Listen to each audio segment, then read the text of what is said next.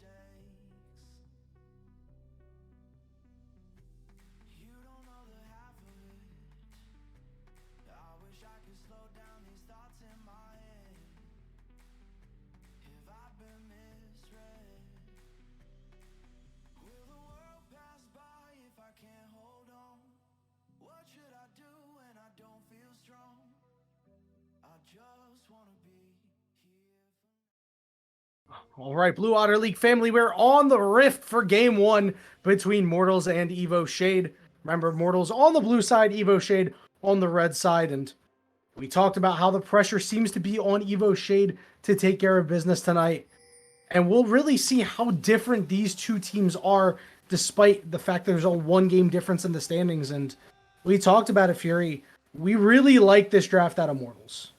I do. I think it's very cut and dry. It just shows exactly the play style they want to play. There's really only one play style for them. They have to commit to it the entire time, and it's just going to be skirmishing, trying to fight, looking for big team fights. They can't play a whole lot defensively because as soon as they go in, there's not a lot of disengage, right? It's either all commit to engage or all commit to disengage. So if they're able to just pull off the exact comp they're looking for at the beginning of the game here, it's just going to escalate very quickly. I expect J4, maybe and we see him starting top side, probably just go red straight to top, I think is probably the best situation for him here. Just go straight up to Malphite, and then path back down, maybe go mid before he goes to his red side, and just try to get a couple flashes out early. See how the team of Mortals comes together tonight. As you mentioned earlier, they played together for the University of Connecticut last season, finished second in the Big East, which is, pretty impressive finish. And finally, the mid lane seems to have settled down a little bit with Wyke Wazowski starting now for a second straight week. They had started 3 different mid laners over 7 games, which is not exactly the pinnacle of consistency. No, it's definitely not. However, we do see it a lot where teams just kind of have to make these changes on a whim from week to week. Eventually, something sticks, and they end up being playoff contenders or finalists. So we'll see I've seen how it guys works out with Wyke Wazowski. Yeah, I've seen guys get picked up like in the playoffs and then help their team to a playoff run. So Yeah. you never know what can happen. There are so many different factors at play that can be the reason why a team wins and loses, and one roster change can really spur a huge comeback. Yeah, exactly. Or huge comeback, or even something worse if you don't end up getting someone better than who you're trading for. So we see J4 immediately going top side to bot. So it looks like he's doing full clear. No early level 2, level 3 cheese out of a J4. Vi looking for a potential invade here on the bot side around this red. Scorcher Blaze, we'll see it. Look, we might have a scuffle there. Okay, come on, fight. There we go. We're going to get a fight going. And Scorcher Blaze might have to flash away from here. It's getting very low. Is going to flag and drag. Has a red buff ticking on them, but they will just barely survive. Wise of them to hold that flash. I did not think they were going to find a way out. Yeah, that's going to be single-digit HP for Not even Scorcher close. Blaze on that back. Not even close, baby. And unfortunately, he did have his red taken away from one Spring Leaf when they came into that bush, stole the red, and fought him with it. So double red buff for Spring Leaf, going to end up 3 camping Scorcher Blaze, and as well as taking their Krug. So not an ideal start for J4, especially when you're going for a full clear start. So now it makes it a little bit hard for him tempo-wise. Right, because as we all know, the reason why you pick that Jarvan is so you can get these early ganks going. And the fact that, we're 4 minutes into the game, we haven't seen Jarvan in a lane. Now he's lost 2 critical buffs and has been pinged out as well. Like, they just have full knowledge of him right now. So Scorcher Blaze, the pathing just has not worked out very well. One Spring Leaf has done a good job, and in that has helped keep the lane safe. Yeah, and it probably wouldn't have been too bad of a bot lane gank either with the way the lane is pushing into Toxic Gerbil and Flea Pain. But getting sniped out by one Spring Leaf, very nice invade by them. Moves on to their bot side over to that blue buff, takes it, and looks like they're going to take their first back. Get a couple of long swords and a vision ward. Yeah, and that means one Spring Leaf. The hurt's going to come down a little bit more. And 2 levels away from hitting level 6, and that's when Vi really ramps up with that assault and battery, and that Scorcher's gotta be causes careful. some problems. Yeah, Scorcher is deciding to get in And got a couple of chickens there. Everybody likes to fight over the chickens. Like, They I do. understand chicken tenders, boneless wings, they're all fantastic. But you can't just take somebody else's chicken like that. Like, that's just rude. It is the easiest camp to steal though, just because you can get so much, gold XP just off the little chickens, even if you don't get the big one by the time the other jungler comes back. But That doesn't not make it rude. I was gonna say that was just a very risky thing for Scorcher to do. He was already behind, and he's still taking the risk to go steal the chickens, which I like out of him. Flea Pain going for a knock-up under tower, however, going to get the worst of that trade by Nabos and Toyin. Now Mike Wazowski and Be that's a Healthy little going at it. That's a little surprising too, that Scorcher has just not been able to do anything to help out this bottom lane. You can see the Ezreal Karma getting the push, something that they're really adept at. And One Spring Leaf, again, one step ahead of Scorcher Blaze as they found another scuffle in the jungle. And again, Scorcher Blaze down to very low HP. Did Scorcher Blaze think that One Spring Leaf was just going to let him take his chickens without any repercussions? Like, he walks up to him like he still owned that jungle, as if Spring Leaf doesn't still own that jungle. And Spring Leaf shows up with Be Healthy right behind him, takes him for himself, and is going to go ahead and take a back after that. Okay, Fluoride in the top lane, one-on-one against Sword. It's a little low, but we all know that Malphite reduces movement speed, reduces Sword attack has speed, ult. just makes life really hard, is going to turn it around on the very squishy Gnar. Fluoride flashes away, but the cheese wheel will get him into his first blood for Sword. Very nice solo kill at level 6 for Sword, waiting out the Narbar and able to get Fluoride as soon as he transforms back. Nice solo kill for him. He's going to push in the wave, probably take a back after that. Has 1,200 gold now and does not want to stay in lane with Fluoride, who has just TP'd, but Scorcher Blade getting This caught is a yet problem. again. This is a problem. He's now grounded. Scorcher Blaze still has Flash available. One Spring Leaf in hot pursuit is going to knock into him, but just able to take the Blast Plant over. And once again, Scorcher Blaze has to make like a tree and leaf out of his jungle. It's just been a problem all game long. They've been on top of this Jarvan from the first few moments of the game, and EVO Shade is just dominating the map right now.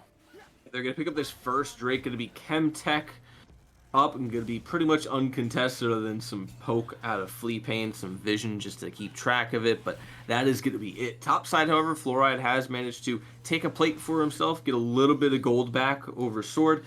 He is still 10 CS up, so he's only 10 gold down right now, even after the solo kill. So Fluoride is in by no means any trouble up in the top side right now. However, Be Healthy is getting the better of Mike Wazowski in these trades, and Toxic Gerbil and Flea Pain can't really lane against Nabos and Toyin. They are getting poked out really badly, and with the fact that Scorcher Blaze just has not been able to gank, One Spring Leaf holding him back the entire time, it's making it very hard for them to play this lane.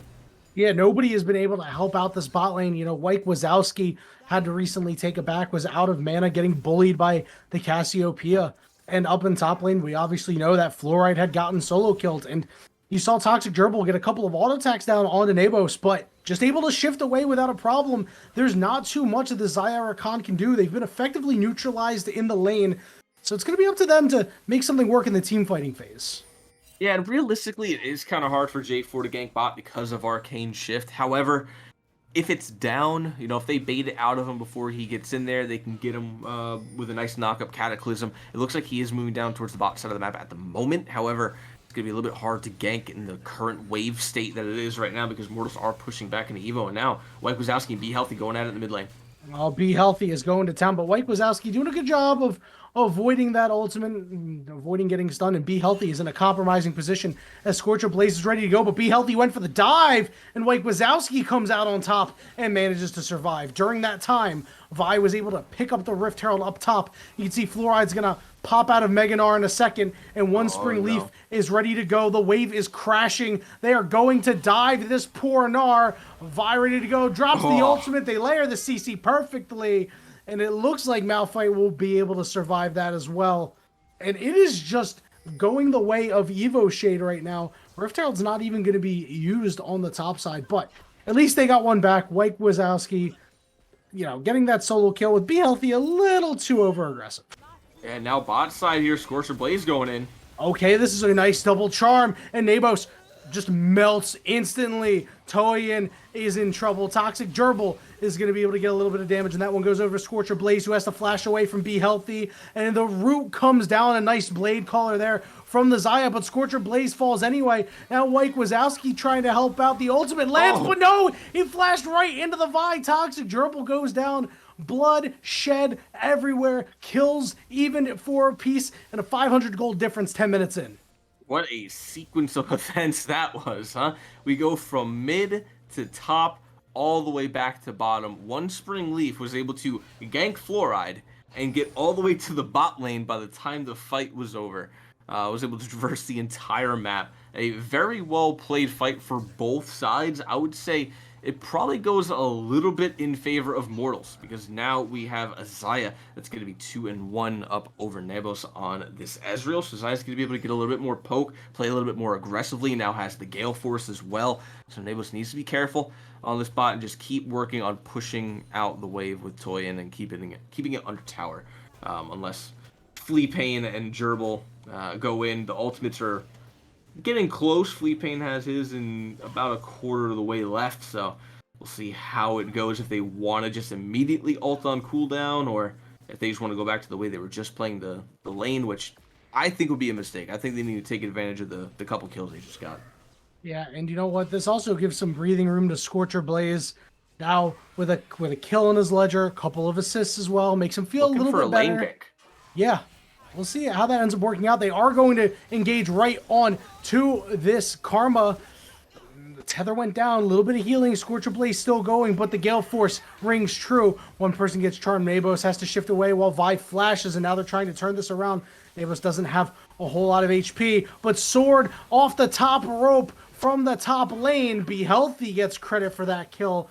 A nice help play out there from Sword. Well, Fluoride hasn't not been able to do the same, and that's something that we mentioned we wanted to see. Yeah, it was a very nice movement there by Sword. Fluoride, unfortunately, like you said, didn't really move around, didn't really get too much from the top side either. Malphite, it takes him a while to move. He doesn't have a whole lot of move speed going from top to mid, and Fluoride was unfortunately not able to even push the lane under the tower there by the time Sword got that kill, came all the way back up top. So Fluoride now starting to actually dwindle over Sword here. A whole level down, is now about 500 gold down versus what we saw earlier from the solo kill, and it's not going well for him at the moment. Yeah, that's a great response by Evo Shade too, because Mortals comes down, makes a pretty big play, gets the kill, burns some summoners, but then Sword takes matters into his own hands, focuses down Mike Wazowski, gives Be Healthy a little bit more breathing room. You can see the Rod of Ages on this Cassiopeia now, where you see the Rift Herald get dropped in the mid lane with multiple members there. It's gonna force a rotation out. I will say I still hate Rod of Ages as a build. I know it works with Cassiopeia's build. I know why it works, because she's going to have 10,000 health after she stacks Archangels. But Rod of Ages, I feel like, is such a bait item in general. I think when you're just wanting to pump out damage, especially on something like even Vigar, Aurelian Soul, you don't need Rod of Ages. I think you should just build pure damage. Because even with Rod, when it's fully stacked, it's going to be pretty late into the game. And Toxic Gerbil is ahead right now. You can't rely on just Cassiopeia being ahead right now and trying to scale into the late game. You need to worry about shutting down Toxic Gerbil. You need damage for that.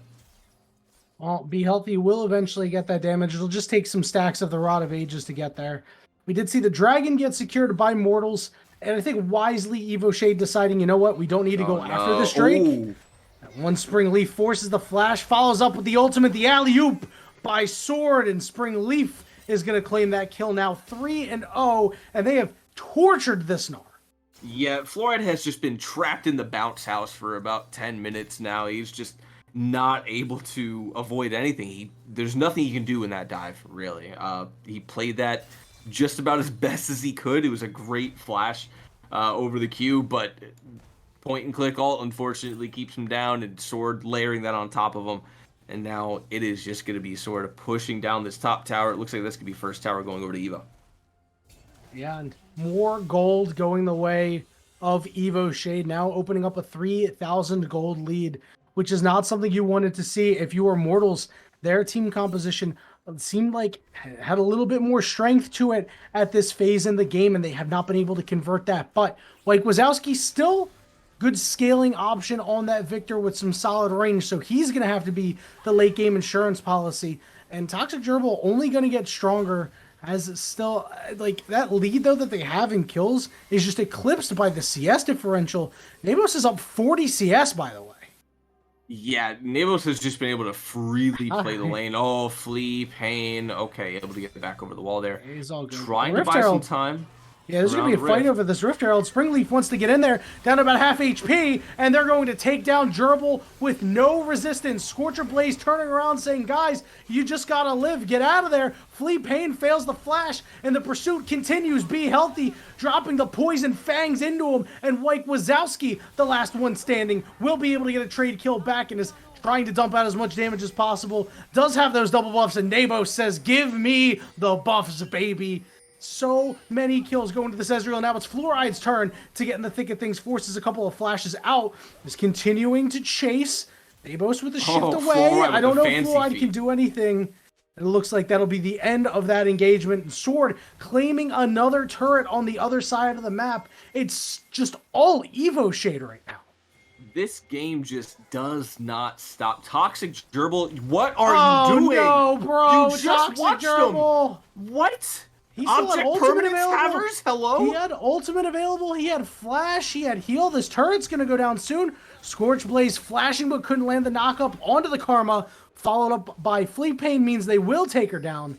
But again, things still for Evo Shade. Although Mortals now have the member advantage and could go after this Rift Herald. Toxic Gerbil cosplaying a 5-year-old in that he forgot that Sword was there because he left Vision. Scorcher Blaze now just running in to be healthy. There is no reason Mortal should be fighting anymore right now. This game is just completely action-packed, Ezreal non-stop. hitting multiple members. Vi going in for it. They're going to be able to kill the Gnar. Flea Pain going over to White Wazowski, and White Wazowski let him cook.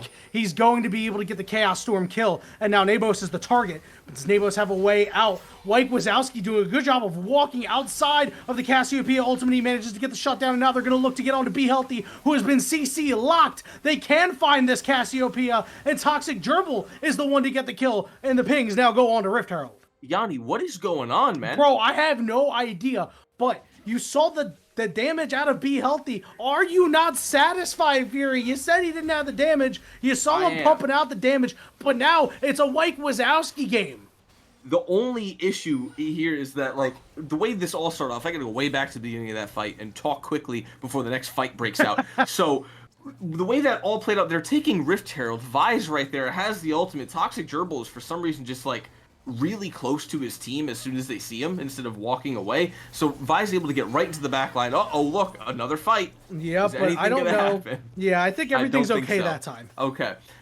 It's the positioning right now. Toxic Gerbil needs that better position. Things are not okay. Oh! Wow. Fancy Gale Force. Nice Gale Force. That was very lucky. Flea Pain could somehow see that one coming from a mile away, though. But now it's going to be a dragon fight. Immediately after, there's been like no resets. Flea Pain hasn't backed. Toxic Gerbil hasn't backed. Mega Gnar is now out. Oh, Vi is going on top of this Mega Gnar. Rift Herald got dropped, and Fluoride is now in mini and is not going to be able to get back in the fight for quite some time. The Chaos Storm out of this Victor, though, is doing so much damage. He's already on 2 items 18 minutes in, but gets chunked by the Ezreal ult. Now they're going to walk to the mid lane to try to answer that, which means the Dragon looks like it could go the way of Mortals. Interested to see if Evo Shade wants to fight for it, but it looks like they're pinging elsewhere.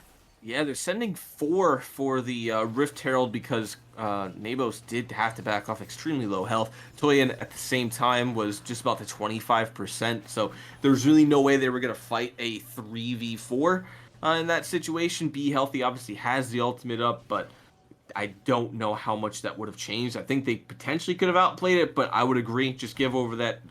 It's a Cloud Drake. I think you can give that up. No real reason to risk anything more than what you've already gave up in the last fight.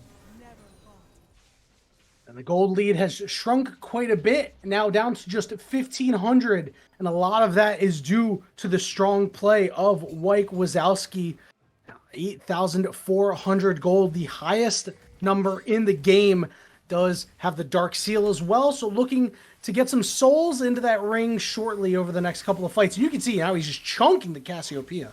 Yeah, White Wazowski doing a great job right now, but he has to be careful. He can't get too overconfident. Or His else... movement is insane, Wow. bro. Someone check That this is guy's that's the computer, man. third What was time. that? Check him PC. Dude, people, I know it's a normal thing for like super high elo to be able to just do that because they can just read Cassiopeia like a book when she's looking for it, but it's still very satisfying to watch every single time. Just perfect timing right on the edge of it. But yeah, I mean, be healthy. If he does get on top of White Wazowski, if he does land the Q, he can shred him. But White Wazowski being able to just poke from this far back and dodge all these abilities with his fancy footwork, that's not going to be an issue for him. He's 2 levels up right now. You're looking at the gold difference at the moment. He's up 2,100 over Be Healthy. So that's a big deficit despite only being up about 10 CS. 5-2-1. He's Cosmic Drive as well as Leandry's Dark Seal. No stacks right now. Be Healthy, almost fully stacked Roa. And then obviously has that full Seraph's Embrace now that I believe is currently on a cooldown after that fight. Should be up very soon. But one big problem with the draft of Mortals and the response by EVO was that because one Spring Leaf picked the Vi and they responded with Zyra Khan, well, the only logical target for one Spring Leaf to ultimate in 5v5s is now your most powerful champion in this Victor.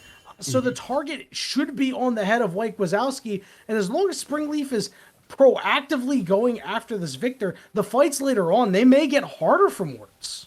Yeah, I think White Wazowski should be rushing his Zonias immediately after this. Just pick up a stopwatch as soon as you can to try to look to this next fight. He definitely can. He's got 1,500 gold in the bank. He should look to just buy off of that. I think he just bought a NLR. So he's not going for a stopwatch here, which is a little bit risky, but he's putting a lot of faith in his team, I imagine. But Fluoride just got half health, so I don't know how much faith he can really put into his team right now. He just has to be careful with the way these next fights play out. Yeah, when you're getting half health by a Malphite, it just feels really, really bad. Fluoride is going to have impact in this game through the Gnar ultimates, because I can't imagine the side laning is going to be anything too strong. But you know what? This is the beauty of League of Legends. If you have a bad game, there are tools that your champions have to be able to contribute effectively to your team. And Mortals is not going to win this game without Fluoride popping off with some big ultimates. Definitely not, and they're definitely not doing this game with kind of... Okay, now I'm going to say how behind Toxic Gerbil was, but finally backed. I was wondering why Toxic Gerbil only had 1 item and a half, but finally back to pick up the Quick Blade, so now it's back to even. Nabos has that fully stacked Mana Immune, as well as Essence Reaver now, so there's going to be a lot of damage coming out of him in fights if they're able to space correctly. White Wazowski is just This is trouble. the problem. Yeah, he is going to fall here, and that is unfortunate. Pop the flash just in case Sword didn't have the ultimate, was able to follow it up in a big shutdown for the Rockman up in the top lane. I don't think there should have been a reason for him to flash there. There should have been, or even really a thought that Sword didn't have ultimate, because we know he didn't use it topside, and that was the last time we saw him. So he should have known that ultimate was up. Unfortunately, he just kind of overstayed his welcome in the bot lane and outpushed himself. And now Baron is going to be the call coming in for EVO. They have the prio over it. White Wazowski is dead, has TP up in 10 seconds. The question is, will Baron even still be here in 10 seconds, as we do see Fluoride TP from the bot lane. They had to have some idea that Scorcher Blaze wasn't here, so it's up to Gerbil right now to make something happen. The teleport came through for this Gnar. Baron down to about 7,500 HP, but it looks like Evo Shade, they're going to back off. Oh, wait, Scorcher Blaze wants to go in. Flea Pain looking for multiple CC, but it was a great Cassiopeia ultimate that's causing problems. Scorcher Blaze dropping the ultimate. The Chaos Storm, is it going to rain death over the low health members? White Wazowski still trying to kite it out, but he's the only one left alive with a couple of real angry members up top, and Sword, a huge impact in that fight. 5, 1, and 6, and Mortals get wiped. I really want to go back and watch that after this. The positioning, and wow, Toyin just gets executed for free. Quick back is what that was. The positioning from Mortals is just not great going in these fights. If you go back and watch that, Fleet Pain goes into the front line like he should be. Somehow White Wazowski ends up in front of Fleet Pain towards top side and completely spaces himself out. Toxic Gerbil gets ulted by Sword in the back line, and the ultimate from Malphite just completely disorients everybody on the side of Mortals. So they just didn't know what to do after that and completely gave up positioning around that Baron. Lost a big team fight. And now this Drake probably going to be stolen here, Oh, but I don't think it matters when you're ouch. dying for it. Okay, Scorcher Blaze got it. Can Scorcher Blaze get out? Nope. Just has to, they knows they have to go back in. Nothing they can do. It's 2 kills for the Ezreal. Now everybody on the side of Evo Shade is eating right now. 5 kills apiece for the top jungler mid laner. 4 on your AD carry. This is exactly what Evo Shade drew it up with this composition. Get to this point in the game and let your carries do the heavy lifting. Yeah, I can assure you that Dragon was not worth the death of your ADC and your jungler, because now you're gonna have 4 members of Evo Shade with this Baron walking down your bot lane. You've got Malphite in your mid lane. How are you gonna stop him when everybody's bot side? Probably gonna pick up 2 towers. They might continue to go here because they're healthy. They still have all of their ultimates up now as well after a pretty safe back. Be Healthy now is 2 NLRs after that back. We've got just a lot of gold of that influx of Baron. 6k gold lead now for Evo Shade, walking their way down mid lane. Man, why wouldn't they abuse it? It looks like everybody is just so safe right now. This Ezreal, very difficult to get to. Does have that flash available still. We've seen White Wazowski take it back. So if there's anything that Mortals can do, it's going to be because of White Wazowski. Turret starting to fall here in the mid lane, getting lower and lower as the siege continues. 2 Baron up cannon minions, raining their shots onto it. They gotta watch That's a out. As soon as shame. this turret goes down, they're gonna fight. Yeah, Scorcher they're- Blaze wants to engage onto the Malphite. Now Flea Pain flashing, double charm, double knockup. Do they have the follow-up is the question. Sword creating a lot of problems. Multiple members pushing in the bot lane, by the way. Nabo's trying to kite this thing out. Still alive somehow. Sword manages to get a kill from the grave. And now White Wazowski firing away lasers. You can see they've stopped the push onto the inhibitor. But now the rest of Mortals are on the wrong side of the tracks. And the pressure is going to mount on them. Looks like they're going to let them get away, but the mid lane inhibitor going to get taken down by this Cassiopeia and Vi. And Cassiopeia wants the Nexus turrets. Yeah, she's not going to be able to take it. I mean, realistically, she probably could have taken it if she wanted to, but is going to respect the fact that Rakan is there with the Gnar, and they're going to back off of that.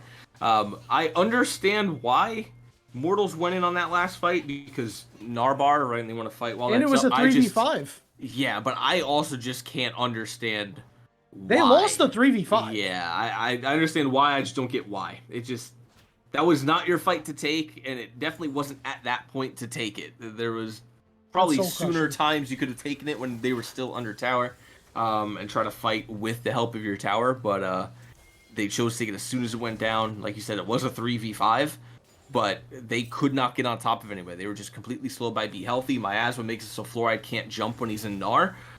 He's forced to ult a tank and can't get to the backline. Scorcher Blaze tries to get to the backline, but he gets burst out because nobody can follow him. Toxic Gerbil has to use ult right there, which is not ideal for him. I understand why, because One Spring Leaf was about to push the R button on him. But this is not looking good for Mortals. I don't know a way they can come back into this, if I'm honest. This is looking very dire for them. They need to hope for a very big mistake to come through from EVO. I think it's going to have to be more than one. It's going to have to be chain mistakes. Yeah. And I don't know if Evo Shade is going to make them because other than, maybe 1 or 2 fights, it feels like Evo Shade has been in control for a large part of the game. They were very even and even had the slight gold lead with their scaling carries early on. And other than White Wazowski creating some problems, and I think White Wazowski's a strong play, it's been rough. And now Be Healthy looking for the turn here, getting low, goes down, but the fight will continue in the top lane. They're going to root this Malphite up, getting lower. So starting to push them off is Mortals, but the minions still pouring into the base. Yeah, they have everybody up top right now on the side of EVO, which they should try to start moving around the map a little bit and walking in those super minions, but I guess they just want to siege down top tower, which makes sense. Scorched But earth, baby. I think they could just look mid where there's no towers and look for a team fight and win, right, when Be Healthy's up, but I think they're giving a little bit too much respect. I understand respecting your opponents, but when you're this far ahead, I don't think you have to. You are considerably ahead and can look just in the game, but it looks like we may be seeing a final dragon push here. This is a little bit of a risky trade-off here. I don't know if I'm Mortals if I'm going for this Drake. Okay, they're going after Vi. One Spring Leaf doesn't have anywhere to go, but they're going to get on top of Fluoride and try to find a way out. They've taken a lot of damage, but Be Healthy with another crazy Cassiopeia ultimate. Flea Pain trying to create discourse on the back line. Scorcher Blaze is a straggler, and the stragglers are going to fall. You saw the Malphite ultimate come through, and Fluoride still trying to run away. The giant lumbering rock that's caused him problems all game long. You know it's going to be his undoing. White Wazowski at full health, ready to try to save the game in a 4v1, but I don't think there's much that he's going to be able to do, Fury. This game is Evo Shades. 100% right about the 30-minute mark here. Very nicely paced for them with the champions they have too. To end at 30, that's right around where you want to end it. But for the side of Mortals, it's definitely back to the drawing board on what they should be playing. Because I mentioned it before the game, I said that if Mortals don't win this game with this draft, then they're going to be in big trouble for game number 2. Because I think personally that was one of the best drafts that we've seen so far this split. Very standard front to back, protect Xayah while Victor does damage, and now they kind of have to go for something completely different in the next game. I don't really know what they have in the chamber. There are a couple of things that they can do, a couple of crazy picks that they could bust out. Toxic Gerbils played a little bit of Veigar, and Veigar has been one of the stronger champions in the bot lane, which is weird to say as one of my favorite champions, but Cho'Gath is not something that's really in their wheelhouse, but that's something in the wheelhouse of Evo Shade, which is a very scary prospect. I just don't know what Mortals is going to be able to do. They are going to have to go back to the drawing board.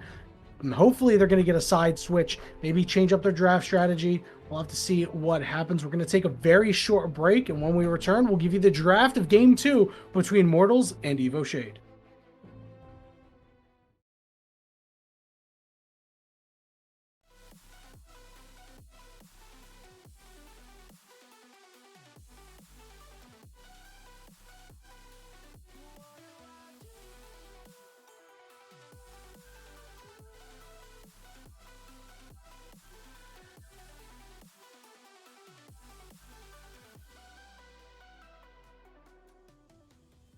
I'm feeling like a soul out of body, stuck on the outside looking in. When I slow down, I wonder if I'll be stumbling around waiting for the end. If our sky doesn't have a limit, then there won't need to be a finish. I wanna be in the life I'm living. Maybe I'm already winning. Will the world pass by if I can't hold on? What should I do when I don't feel strong? I just wanna be here for now. What if I let go and just lose control? How do I find out what means the most? I just wanna be here for now. What do I do? How do I stay here? Gotta find you before it all disappears. What do I do?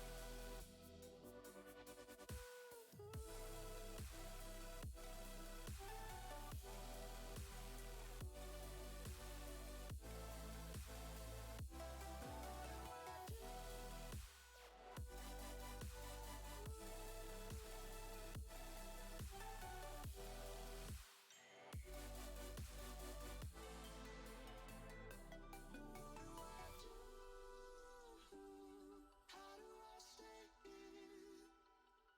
Gotta find you before it all disappears. What do I do?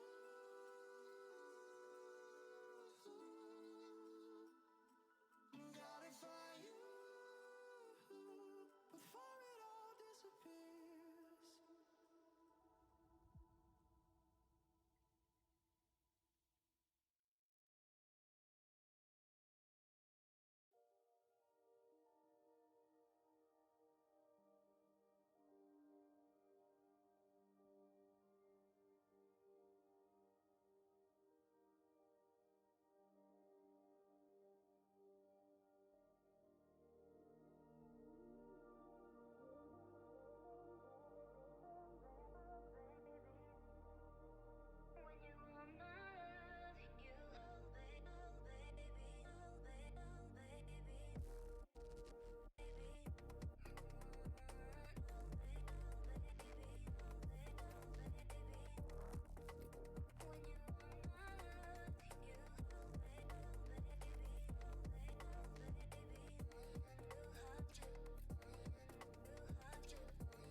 Hey, Blue Water League, thanks for sticking by us with that short break. We are back for the draft of Game 2 between Mortals and Evo Shade. Yanni and Fury still giving you all the action, and that was a bit of a wild game.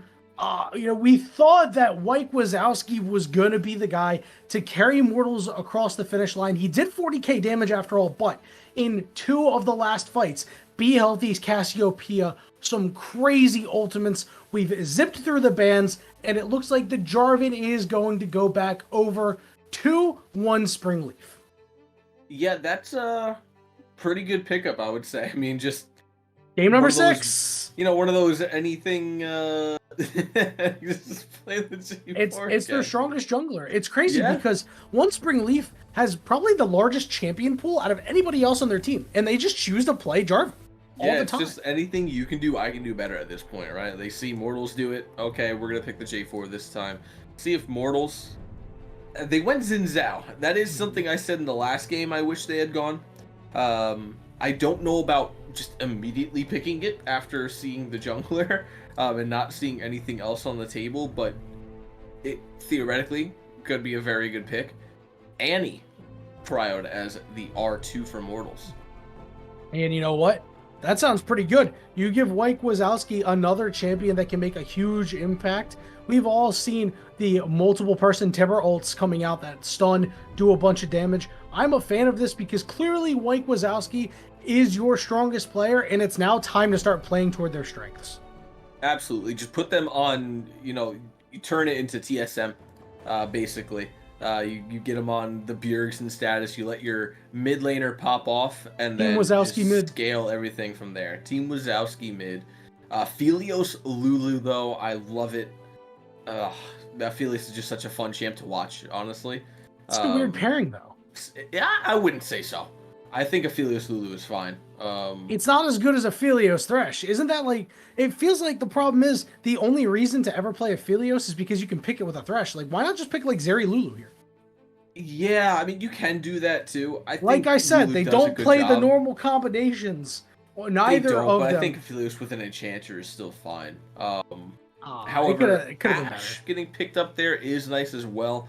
The thing is, though, is it Annie mid? Are we for sure that's Annie mid, not Annie support? You are correct. It could be. Fleet Pain plays mostly Enchanters, though. And Annie has been picked by Wyke Wazowski. So I venture to guess that it could be. It's probably going to be an Annie mid. And I also think this is going to be an Ashe in the carry role down there for Toxic Gerbil. But remains to be seen. There are still a bunch of different options. This Annie could be support. This Ashe could be support. We're not going to know until we see the rest of the picks come through. The Tryndamere getting taken off the board, that's no surprise. I must say, though, I'm kind of shocked that they haven't given it to Fluoride first rotation. It's been saved for bans of second rotation. You would think that they would want their best champion to just pick it in the first half of the draft. It kind of surprises me, Fury. I was going to say the same thing. I'm a little bit surprised, one, that they are banning the Tryndamere. I guess that just goes to show how good he is on it, that they still have to take him off of it, even after the gapping that we saw in the last game. But I guess they want to force him onto something uncomfortable. But yeah, like you said, not just immediately picking the Tryndamere. I think it was a good idea just to take it and play around that, because you shouldn't be counter picking and saving your last pick after what we saw in the last game. I think you can safely blind something that you're comfortable on and just try to play the game like that, rather than trying to go for something in this draft that you might just be doing the same in the last one and end up kind of screwing yourself on the top side, as we do see the Victor picked up here. So it looks like it is going to be Annie Ashe bot side. Yeah. And you know what? That works too. It's not exactly in the wheelhouse, I would say, for Fleet Pain, but it's Annie. And, it's almost in everybody's wheelhouse. And if it's not in your wheelhouse after she got very strong, I'm not quite sure what you're doing. I like the second half of Mortals bans, though, taking out some champions that create a lot of problems. This does mean the Rise is going to be the selection for Evo Shade. There are opportunities that Mortals have to put the solo laner or the laners of Evo Shade behind. They had the opportunity last game. Fury, they're gonna have to do something this time around. They really are, and now Evo Shade, with what they're picking, though, it makes it a little bit hard to go for early game ganks. with the J4 and the first couple levels, because Rise not gonna have a whole lot of kill threat early. However, Olaf definitely will if they choose to go top. Olaf blind picked here. Mortals have Pick Singed. so many options to take here, by the Pick way, Singed. into Olaf as a blind pick, into the ultimate counter pick red side here. Pick Singed. Olaf is really good into a few lanes, is really bad into a lot of them. So will they force Olaf to chase Singed? No, they're going to pick Camille into it, and I Boo. don't know if that is a winning lane. Doesn't matter. Doesn't matter if it's a winning lane or not. You get yourself your late game carry. You got your late game magic damage carry in Victor. You got your late game physical damage carry in Camille. And you just hope that the rest of the Mortals squad can bridge the gap to get there. I'm taking a look at these compositions. Fury, what do you like? What do you not like? Have you laughed? You cried? Any sinners? So, EVO Shade, I think, definitely just have a better draft overall. They have a lot of lockdown with J4, with Lulu, with Rise, depending on Aphelios' gun. Mortals have a weird synergy going on. Whole lot of damage and not a whole lot of tank. It's a really big issue for me. Because they are just going to get bursted down if they're not ahead. They need to get ahead in the early game. Camille needs to be essentially looking for fights early and often. But the problem is Olaf is going to be doing that as well. So top lane is going to be an absolute bloodbath. Mid lane is just going to be farming for a really long time. It's probably going to be a snooze fest.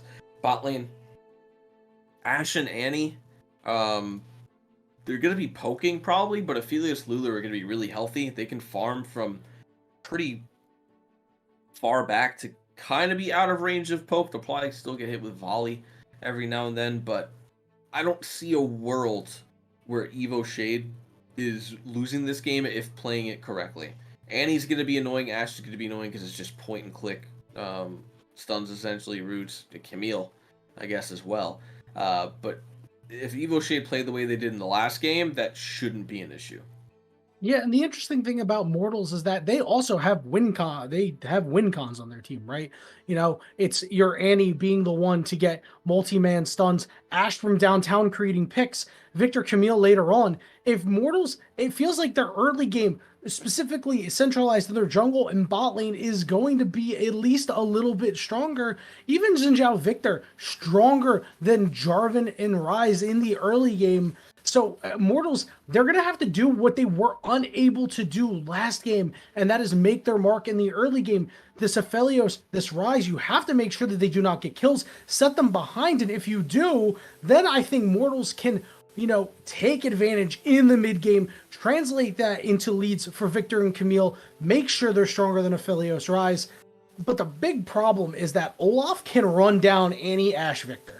And if Olaf is unaccounted for in a fight, it is game over for those three on the side of Mortals. All we have to see is Camille get ahead over Olaf quicker. Because Olaf is going to fall off. He's going to peak and fall off a cliff. Camille's not.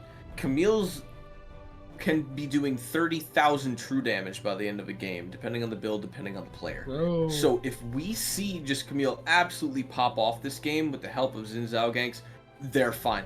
Camille will infinitely scale into the late game, no problem, be able to get into the back line, blow up Aphelios in 1Q, sayonara, good to go, right? If they don't do that, if Olaf wins the trade levels 1 through 3, which is probably going to happen, as soon as he sees Camille, he's going to throw a Q at her, he's throwing axes. If he lands one, Camille's going to have to flash.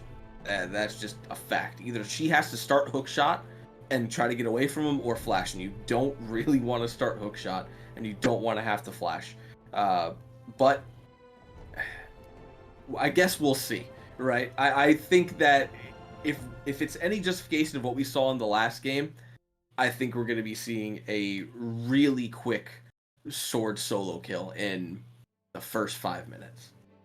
And that is not something that you want to see, especially if you are the Camille. You do not want to just get run down by the Olaf. The Olaf becomes a problem on the top side that nobody can handle. And for Mortals, their back may essentially be against the wall here. I know it's still very early, But if you fall to 0-4, there's almost no chance that you're going to be able to claim that 6th spot with a team like Evo Shade, claiming dominion over the bottom half of the teams. And it's time to get desperate for mortals. It's time for them to dig deep. It's time for them to do what they did that got them second in the Big East last year, almost getting to see the CLOL championship. They need to come together as a team and make it work and take a game off Evo Shade and force a game 3 Fury. But we are in the spectator delay, which means we got a couple of minutes before we hit the rift, so do not despair. We're going to take a very short break, and when we return, we'll be on the rift for what could be the final game of the series between Evo Shade and Immortals.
Moment, all it takes is a moment. Is it fate that you came this far unbroken? If it's destiny, you wrote it. Focused, but you gotta be focused. Make or break, it's the last goodbye they remember you for. They're calling your name, go and take what's yours. Here, now,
Welcome back, Blue Otter League family. Thanks for bearing with us through a pause that probably took a break that took a little bit longer.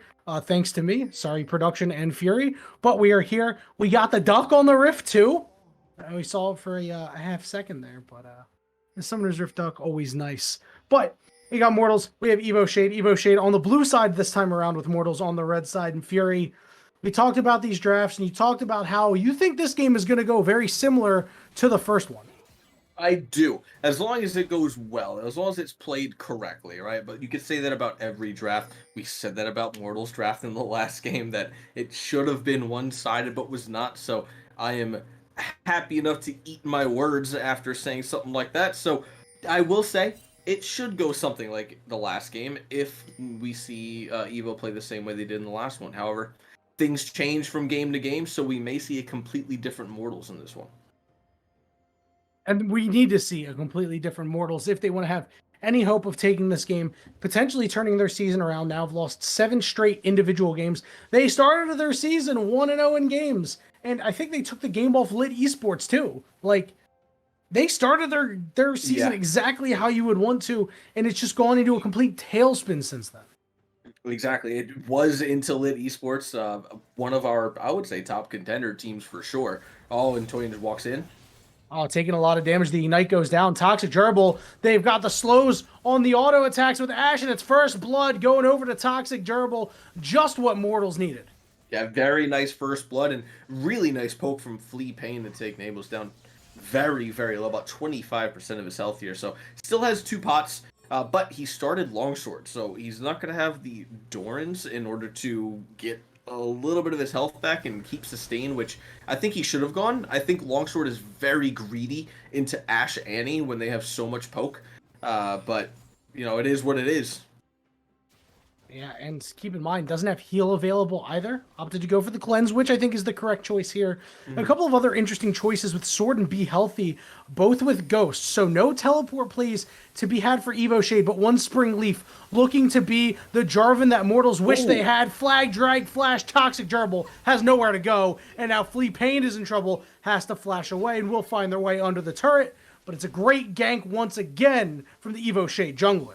Very, very nice flash there coming out from one Spring Leaf to connect the EQ even past the flag distance. But wish Toyin didn't take that kill, but a kill's a kill. You know, you get the trade back, got his revenge, and now Sword in trouble. Scorcher Blaze is up here, and now they're getting into the game early. The Xin Zhao gets one as well. So this is way different than the Mortal squad that we saw last game, at least in the early game. Definitely is. I wish Scorcher would have done this in the last one on the J4 when it was probably a little bit easier to do.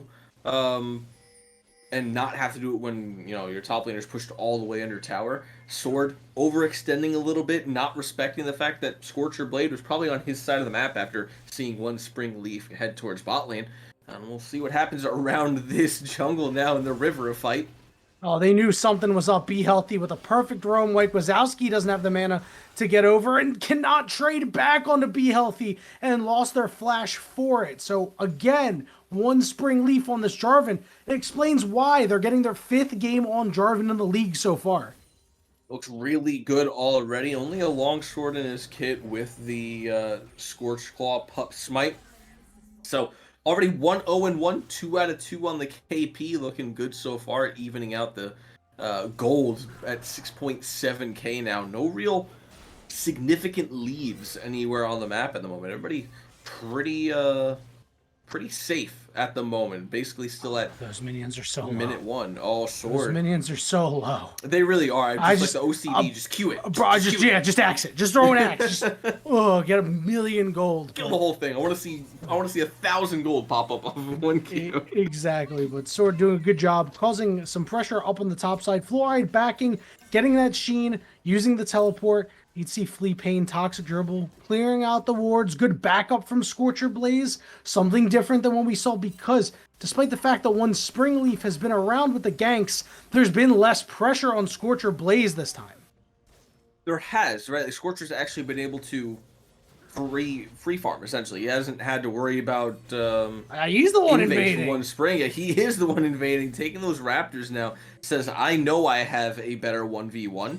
and is taking those fights, is playing to his advantage. I like it a lot. Sword in the top lane here, as well as we're seeing into Fluoride. A lot of trades back and forth here, not a whole lot of actual fully sustained long-term fights breaking out, but we are seeing Fluoride roam into the mid lane. This is what we wanted to see him do in the last Are they game, gonna and dive looks like he's bot lane, doing by it on the the way? Camille. There's They're a lot potentially of looking different for it. things going on here. Oh, Nabo's dropping the I ward, don't and know if I Scorcher like it. Blaze might have been window shopping there. He's gonna get rooted, but I have think they should have spotted let this him one back. out. Yeah, there's definitely spotted this one out, and it looks like they're sticking around for a dive. Jarvan heading over to the mid lane. Let's see what happens. Flea playing gonna land the stun, followed up by Scorcher Blaze. Flea playing doing a good job of tanking up the turret. Toxic Gerbil will fall to the turret. White Wazowski in a lot of pressure in the mid lane goes down. The Chaos Storm not strong enough quite yet, and now Evo Shade has taken the kill lead. I think if I'm Emo Shade, I'm taking that for sure. My support dies, but we also get a mid laner kill on top of that. So I'll take that any day of the week. A very nice trade for Evo. Strange dive. Not sure how Toxic Gerbil ended up tanking the tower there, but ended up He's just next causing in a line. death for him. It just happens. So yeah, exactly. It just happens that way. Unfortunately, Flea Fane was able to get out, but I do think they should have let Scorcher Blaze back there, because that way I don't think they just get dived. I don't think dive. I don't know. Toxic Gerbil and Flea Fane can't dive in those No. situations if Scorcher Blaze isn't there. And it's a shame because I actually think that Flea Plane could have taken one more turret shot. It looked like they had enough HP to take one more. And if they did, that's the difference between Toxic Gerbil living and dying. The dive was, executed fine. It ends up being a 1-for-1, but there was a potential for that being like the cleanest dive in the league. And this is a nice clean engagement from Evo Shade. Good roam from the Lulu, gonna get their assist money, be healthy, setting it up nicely, coming in with their ultimate, and now they are just picking on White Wazowski. I'll be honest, as simple as it is, I love seeing Rise Ult be used like that. Oh, yeah. For just proactive engagements rather than disengagements and trying to run away and escape. But being able to ult and then immediately do something after it is just very fun to watch. But yeah, like you said, it was a very good dive. I think even if Fleepane did die, the kill probably would have gone over to Toyin because I think he was the last person to hit him because Nables was too focused on hitting Scorcher. But now we're seeing One Spring Leaf come to the top side against Fluoride. Oh, Fluoride can't hook shot all the way out. Is going to get flag and drag. There's a lot of damage here. Do they want to continue the dive? The turret already hitting him a couple of times. Fluoride low, but gaining a little bit back should be okay. Yeah, and Sword pretty low on mana here. Fluoride pretty healthy, has Grasp of the Undying if he chooses to fight. We'll be able to heal just a little bit, but One Spring Leaf and Sword are going to back off. Maybe go for Rift Herald here, and they are going to trade Drake on the bot side. All of that is going over to Scorcher Blaze. Toxic Gerbil and Fleepane have the roam up to it first. Looks like they'll take actually one of the best first Drakes in the game. That's going to be Infernal Drake, and it's on a team with all damage, so you'd love to have that early on. Yep, and in response, we're going to see the Rift Herald get taken by the side of Evo Shade. And you know what? I think that's gonna favor Evo Shade here, despite the extra damage coming from Toxic Gerbil and Fleepane. You want to get this Rise going, already 1-0-2. If they drop that in the mid lane and get him that infusion of gold, it's going to be huge. Looks like we're going to see a repeat dive attempt. Be Healthy is already there. Here we go. We've got the engagement. Scorcher Blaze going deep for it is going to be able to get the kill, but rooted on the backside is Toxic Gerbil. Double kill for Scorcher Blaze, but Be Healthy is causing problems. Spring Leaf came over, took out the Xin Zhao, and is now going toward Mike Wazowski. The ultimate comes down. Be Healthy is low. The Chaos Storm is there, but it's a double kill for Springleaf. And Mike Wazowski dives the turret, burns the flash down to about a half HP. Is trying to teleport. Is one Springleaf going to get there? He does knock him up to interrupt in the 11th hour. And one Springleaf 5-0-2. There is just no chance that is ever worth for the side of Mortals. I think even if that initial trade goes well, it's still just so bad for them. Be Healthy was right there. One Spring Leaf was right there. Very weirdly timed on the ultimate. I think they really need to wait for Fleepane to have his ult up in order to go for these dives so that Tibbers can start tanking them rather than Fleepane tanking 2 tower shots and having to back off. And now fighting the bot side. Scorcher Blaze getting in there, but the ultimate gets dropped on Nabos, and the Chakrams ripping apart the health bar of the Xin Zhao. Toxic Gerbil on the other side, though, has that Blade of the Ruined King. The Ash buffs to the auto attack style, putting in work. I they don't diving? know why They're Nables kept diving! on walking. Toxic Gerbil is what are you diving! doing? The self-shield from Toyin results in a death for the Ashe, and Immortals the mental has to be broken. That went so great. Nables was ulted from Lulu, had overgrowth, and realistically should have walked away from that fight. He was completely losing it to Toxic Gerbil, ends up dying, and then they were done, right? I don't know why Toxic Gerbil has the need to dive Lulu there. It's just diving is on their mind tonight, I guess. Yeah, and you know what? It was not a great dive, to be honest with you. You've got no backup, you've got no protection for yourself, and you just give away gold to this Lulu. You're down a couple CS. You could have changed your fortunes there, maybe gone up a level.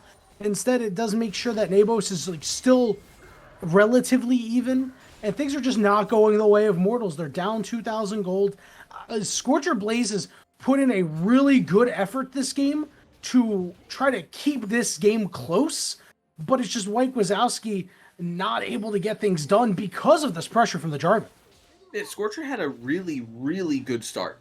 And then just immediately they wanted to look for pre-6 dives, and I get why you want to. It's just not worth it against Lulu, who can point and click polymorph you. They're diving again. It's just not. They're looking for it again. It's probably going to work this time. They have 4. I don't know about that, but Toyin walks blindly after seeing Scorcher Blaze, and there's going to be the kill. One Spring Leaf could be on the wrong side of the tracks, but Be Healthy is pumping out damage. Flee Pain is low, but no kills yet for the side of EVO Shade. The ultimate from White Wazowski putting in a lot of work, dealing a lot of damage. They could go for another repeat dive. Nables still has ultimate here. He didn't use it. There it is. Oh, there it is. If they're going to land a root too, this is going to be problematic. And there's 1 kill. Flee Pain is going to die to the turret. There's 2 kills. Now White Wazowski trying desperately. Victor with his bum leg. The shield is not enough. Toyin cannot keep Nables alive. So White Wazowski now picks up 2. And remember what I said about White Wazowski not getting it done? Now he's starting to cook a little bit. 5 stacks of Dark Seal. And I'm not sure why their Nables turned back around to fight White Wazowski instead of just walking to his Lulu. But he ends up dying for it. Yeah, White Wazowski is getting in there now. Like you said, 5 stacks of that Dark Steel, has the Lost Chapter, getting closer to his first item, but he is still significantly behind Be Healthy with 3 stacks of the Roa. However, he has finally finished that Leandri's Anguish, but 3 stacks of Roa, 276 stacks of Tear the Goddess with full boots. He is pretty ahead over the Victor, despite only being about 400 gold. The itemization is still definitely in his favor, and the power is in his favor at the moment as well, with a level lead. Oh, and Toxic Gerbil's dead. You got nowhere to go. Desperately trying to fight their way out of this. They do a lot of damage, that's for damn sure, but it's not enough from 1 Spring Leaf and the shielding from Toyin. A freebie down there, and it looks like they're going to rotate over to the Dragon. See if Scorcher Blaze and Flee Pain want to take the fight. Looks like they'll back off. This one should go over to EVO. Yeah, Toxic Gerbil making like a Bad Omen song with nowhere to go, and it looks like Fluoride still trying to skirmish into Sword. Not a whole lot going on top, but Sword has been pushed in the entire game. Fluoride has not been able to leave the tower or play the game. Sword is just allowing his minions to whittle this tower down just slowly but surely, and has taken all of the plates off of it. Very minimal health left, about 1/8 of a bar. That dragon is going to go over to EVO after the Infernal went over. They're going to get the Chem Tech, which is a very nice first rate to have for themselves. But 5% attack damage and ability power on Infernal. You know, that small buff that it got.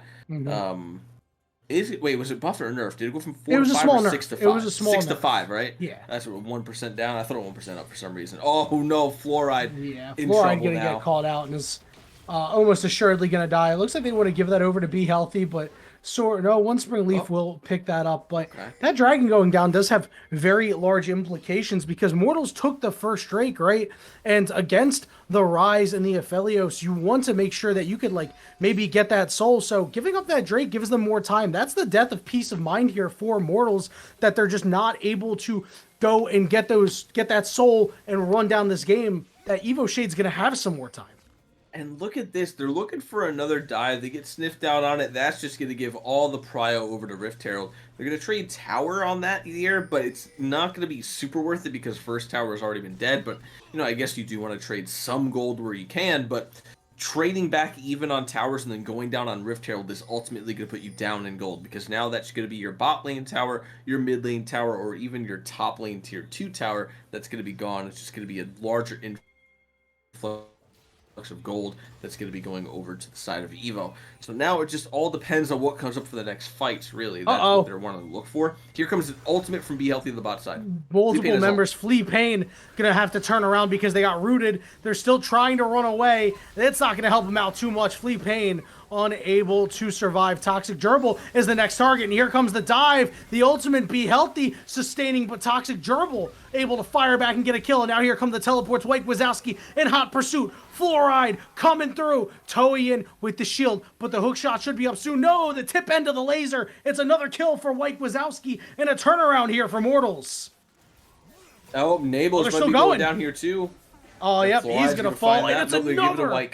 Another for White Wazowski. 6-3-1, fully stacked ring. Rift Herald gonna get dropped in the mid lane. One Spring Leaf. That's the only thing they can do to try to make sure the gold lead doesn't balloon out of control. The bot inner turret goes down. And now we see Mortals starting to put a lead together. A great turnaround play.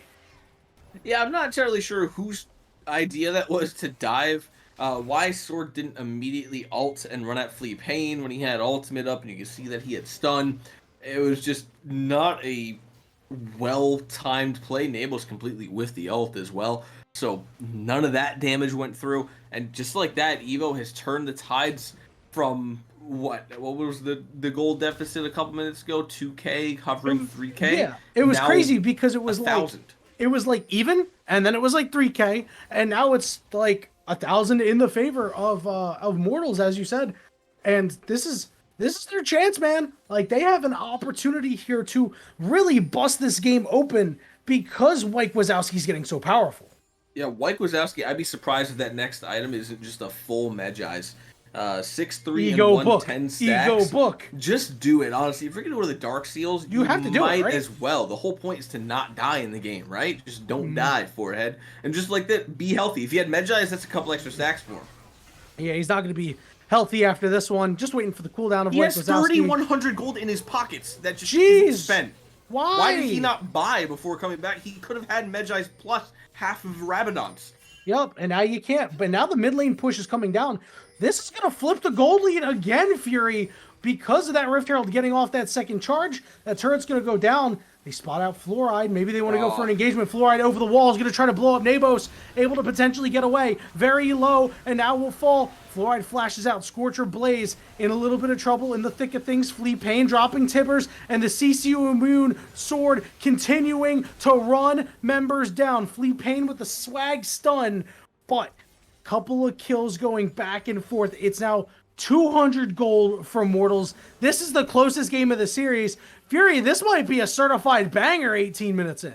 This is looking really, really clean. They are basically dead even across the board, across all objectives except for Rift Herald, and essentially even on gold. So we might as well be back at minute 1 as now Fluoride getting engaged on. Toxic Gerbil. He's going to have room to cook, though. Sword very low, and you can see Toxic Gerbil just pumping out damage right now. That is the secondary threat, but here comes Rise out of nowhere. The turn onto Sword, unable to get the kill. White Wazowski's the next target. He's going to lose all of those stacks, though is going to be able to get one back. Okay, so got a couple stacks back there. Big shutdown as well, but this means the Dragon could go the way of EVO. Oh, TP comes through now from Fluoride. And the fights keep coming, and they don't stop coming. Nabo's going to get ulted, but is blown up immediately because Fluoride is starting to pop off now. Chase down onto Sword, who should fall in just a moment. That hook shot will get you there. It's another shutdown for Fluoride. 4-1-3 on this Camille. Someone should send Nabos a quick guide on how to position as Aphelios, because he doesn't know how to get out of melee range from people. Absolutely just blown up as soon as he gets back. That's unfair to him. He gets Fluoride comes in from a screen and a half away, bro. He's got people that should be standing in front of him. He has a Lulu that can CC before she even lands on top of him. there should be no reason he's getting caught out when he's Lulu with Polymorph on his team. He gets blown up off of Respawn, and now that is going to be Dragon going over to the side of EVO. That's going to be a, Mortals. It's going to be a Mountain Drake. That's going to be our soul of the game. Baron could have, I think, been on the table for them. Maybe they're a little bit hesitant about it right now. I think they have enough damage to try and secure that together after those picks, but maybe just give it a couple more minutes for them. Let them win another team fight, and then they can look for it. Yeah, target selection has been huge here for Mortals in this game. Much better than the last game. I mean, we saw it in those two fights. Fluoride has been all in Nabos' mouth like toothpaste, man. It just cannot get away from him. And even with your Gale Force, it just does not matter. This guy's going to get on top of you, taking creative wall angles. Nabos just cannot stay around the wall, right? He just has to fight in flat ground. I will say, I understand the Gale Force, but I wouldn't have been mad if Nabos built a shield bow this same. game because of all the burst that's on the side of Mortals. I just think it's a better item. He is going BT, bought the BT second, understandable. But I think this could have even been a BT first item game into shield bow, just so that you can get some, extra healing and a little bit of shielding at the beginning of the game. But it is what it is now. Maybe he comes online with this BT built into his kit, but hold up. That's a Radiant Virtue on Olaf. It is. Yeah. Tell me about push that. R, and then you just sprint. But at the same time, I don't get it personally. Like, I get why you do it, but I don't think it has any place in the game right now. I think there's 1,000 other options you could pick, and Ultimate come out of Ashe maybe a little bit preemptive, but yeah, we'll have to Toyin see how gets that jumped. works. Yeah, Toyin gets jumped, Fleet Pain kind of low, one Spring Leaf in the area, but Scorcher Blaze following up as well. They're hesitant to take a fight now as Evo Shade. They do have some nice late game options, just need some more time for Rise to cook. Meanwhile, Fluoride in the top lane, banging down another turret. A big reason why this is a 500 gold lead for Mortals. So they're looking to hang into this game, and it looks like the carries are going to carry here for Mortals, man. We talked about it, Fury. It was going to be up to Camille and Victor at around this point of the game being stronger than this Aphelios Rise, and that prediction has come to pass. Yeah, I'll be honest, I'd be really scared if I was going against this Camille right now. She I'm is scared at for one-shot them. potential. I'm just casting. Divine Sunderer with Ravenous Hydra. She hits onto your backline. You are a half health on Q2. So it's not a great look because you don't have a whole lot that can burst her down, especially when she has an ultimate that makes her invulnerable.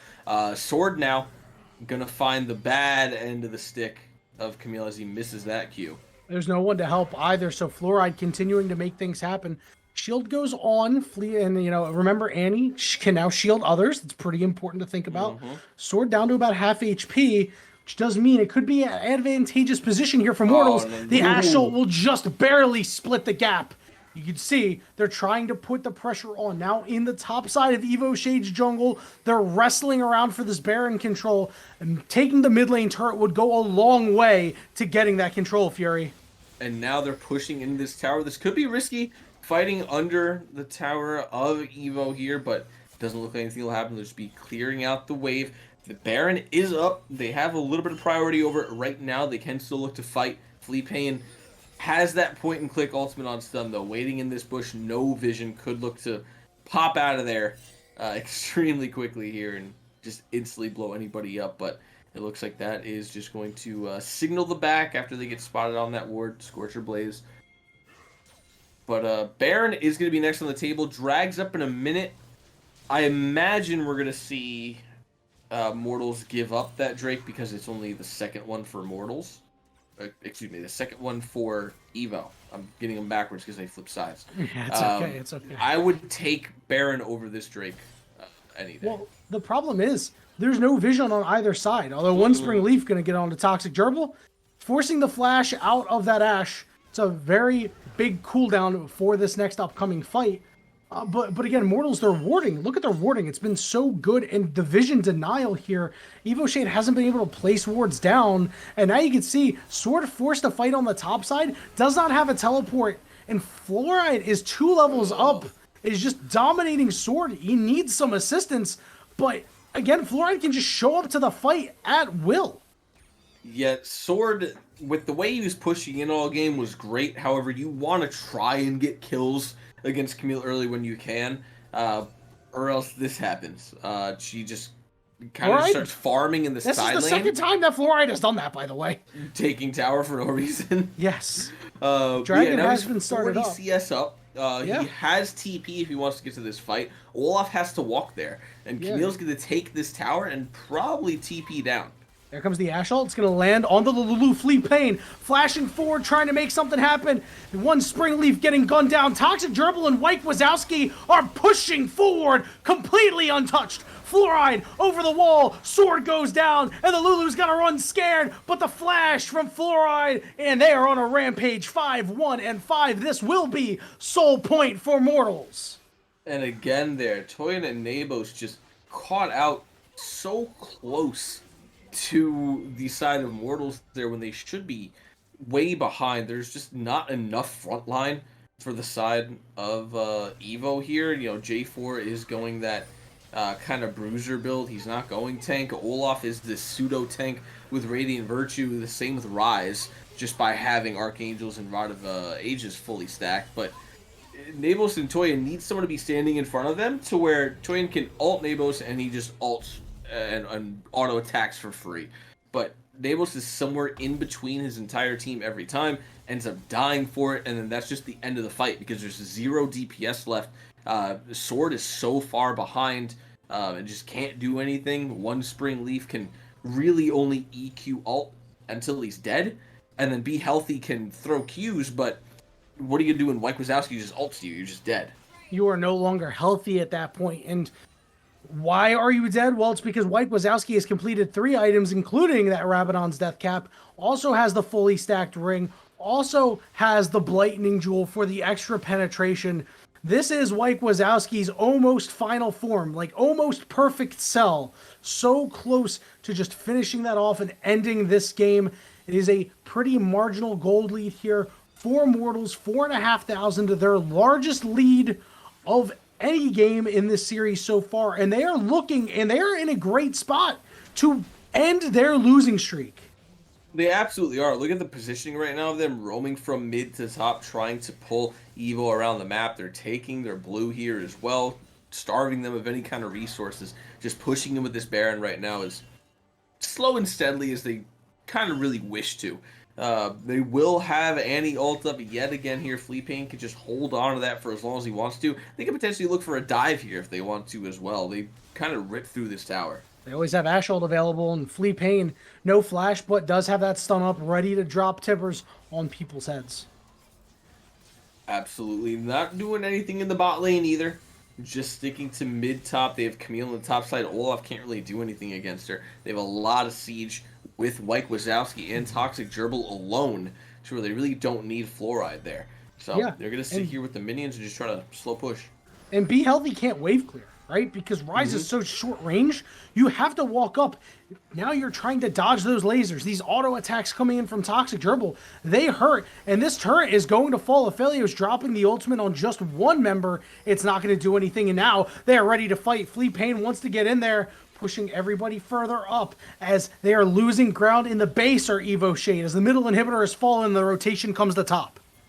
Yeah, that's going to be the first inhib down of this game. And moving on to the second one here. Again, they can still look for a dive. We're seeing Fleetpain holding onto that ultimate. Toxic Gerbil just used his and now an engage. And White Wazowski and Toxic Gerbil are untouched. The Polymorph comes out, but Fluoride leading the charge with Scorcher Blaze. The carries are just ripping everybody apart. It's a double kill so far for White Wazowski, and you know he's looking for more because it's possible. Fluoride picks up one. Flea Pain gets their first of the game, and Mortals have broken their 7-game losing streak, and they force a game 3.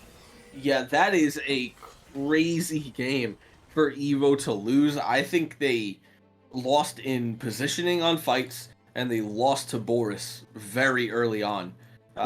2 members, I would say, lost to Boris. I would say Sword and Nabos both.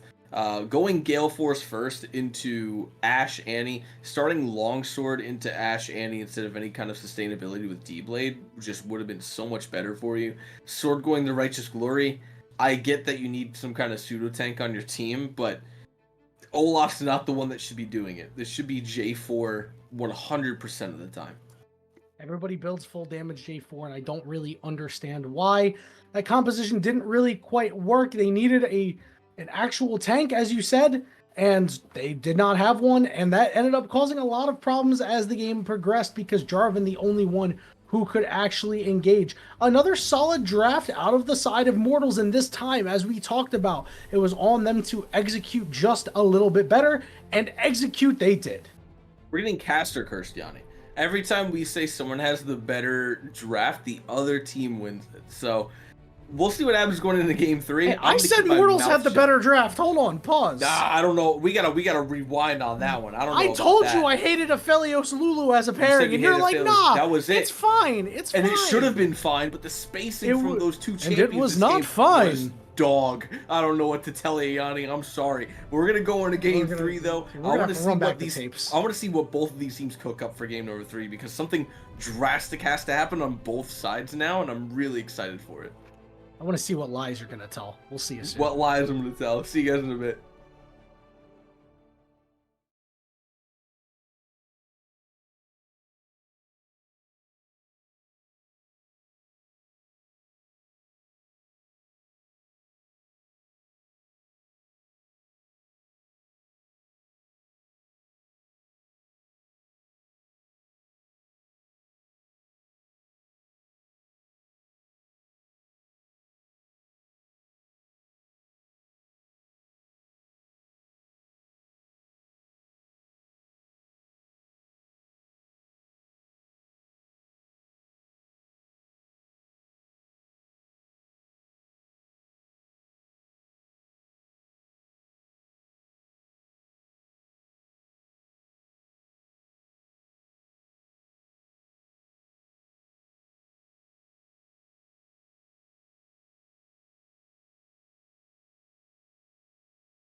The memories have gotta go.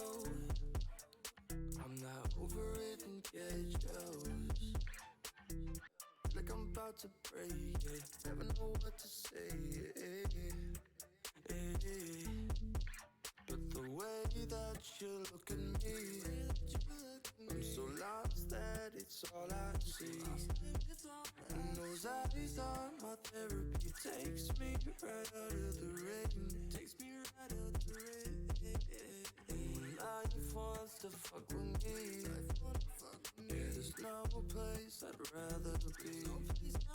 Cause your face is my remedy. Makes me forget all the pain.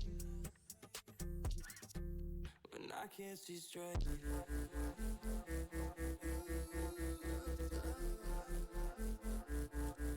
When I can't see straight.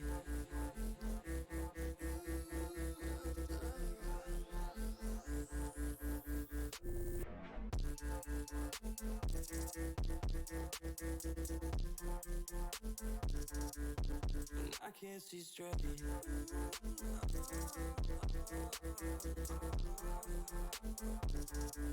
And I can't see straight. Ooh, I don't know, but it's something on the fire, giving me something that I behind. Ooh, I don't know, but it's something on the fire, giving me something that I behind. And I can't see straight.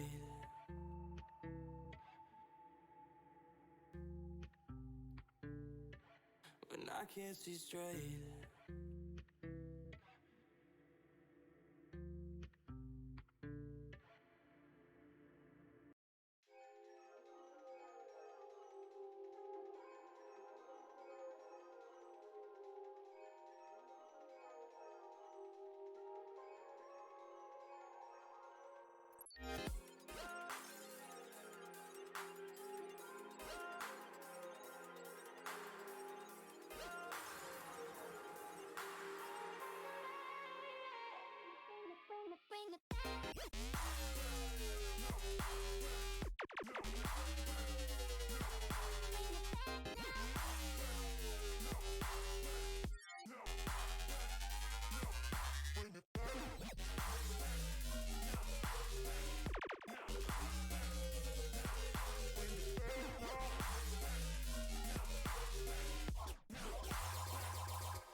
Welcome, Black Blue Otter League family. We are into the draft for the final game of our series tonight between Evo Shade and Immortals, with the sides being swapped once again. So Immortals are back on the blue side, in which they lost last time around.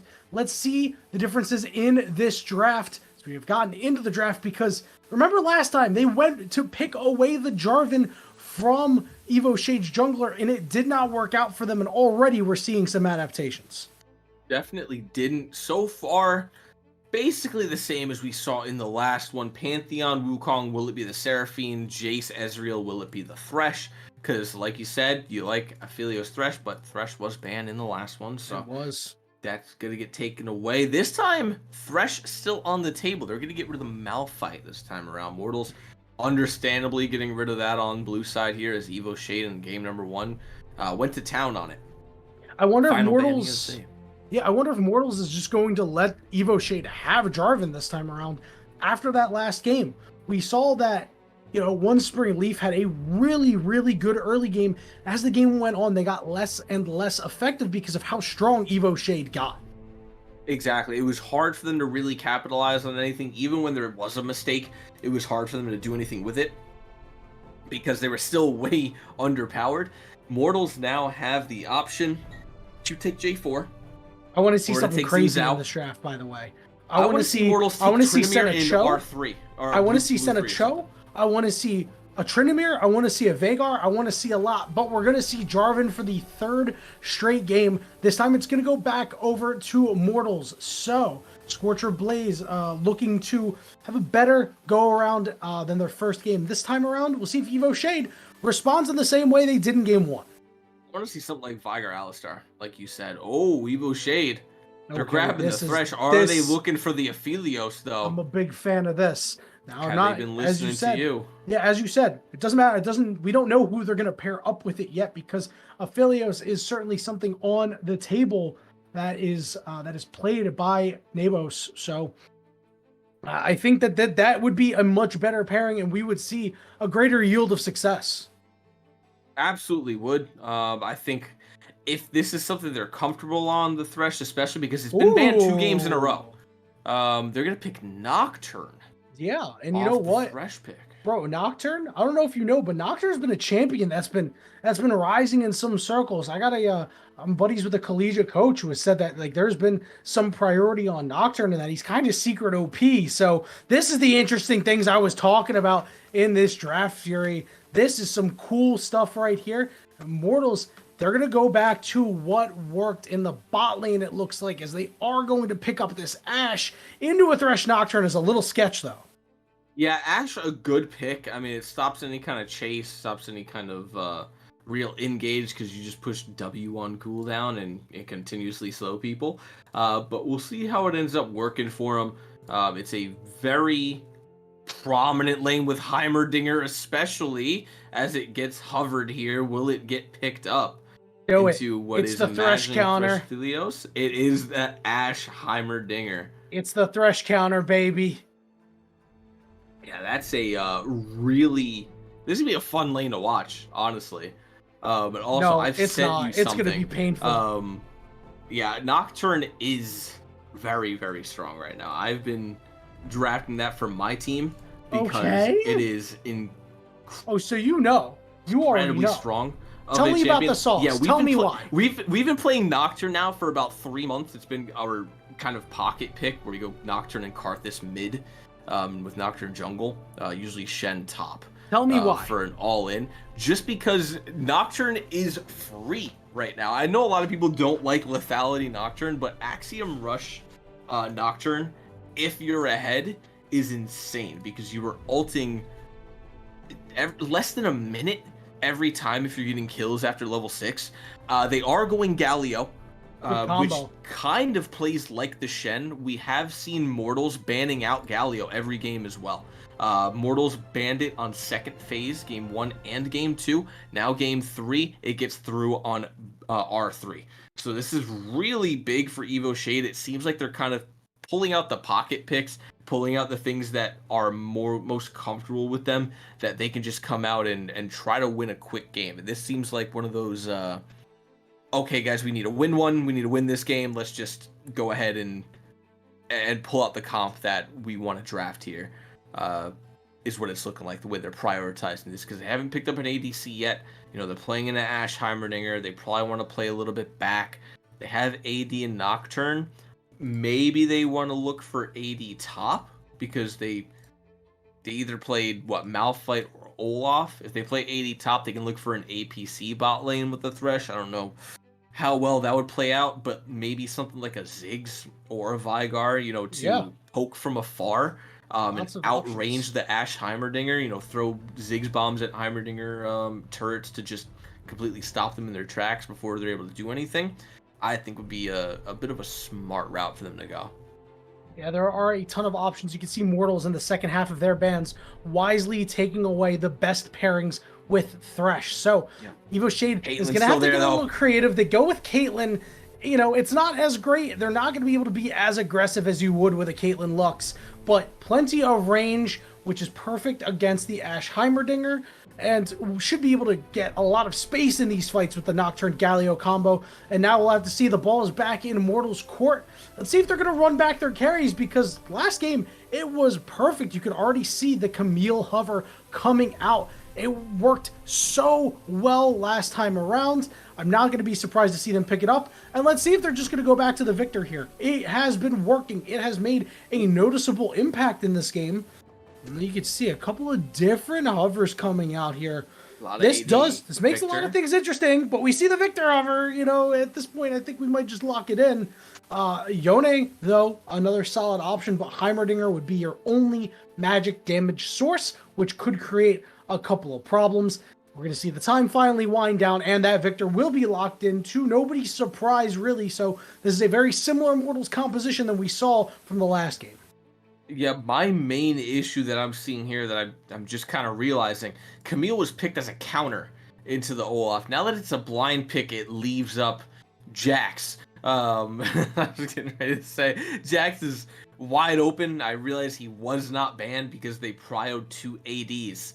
So now they get the biggest counter pick they could probably look for in the top side here. Jax should again, I'm gonna say that word a lot tonight.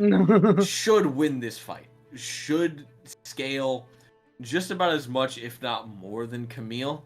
I feel like Camille could outscale depending on how they play the lane, but Jax is a very, very scary champ to have right now on the side of Evo Shade. There's a reason that it was banned in game number 1. When they had the when it was flipped, when it was just like this. But I don't know how it's gonna work out for them in this one. It's a bit dangerous. I feel like Evo Shade has a pretty good comp. The idea here, it looks like, is for Nocturne to ult in, Galio to ult on top of it, and Caitlyn to kind of just free hit. But for Mortals, the way they're playing this, it's going to be kind of poke in lane for Victor, Ashe, and Heimerdinger, skirmishing for J4 and Camille. And then when it comes to the 5-on-5, you Ashe ult, you Camille ult, Victor ult, J4 ult. You're looking for wombo combos later on in the game.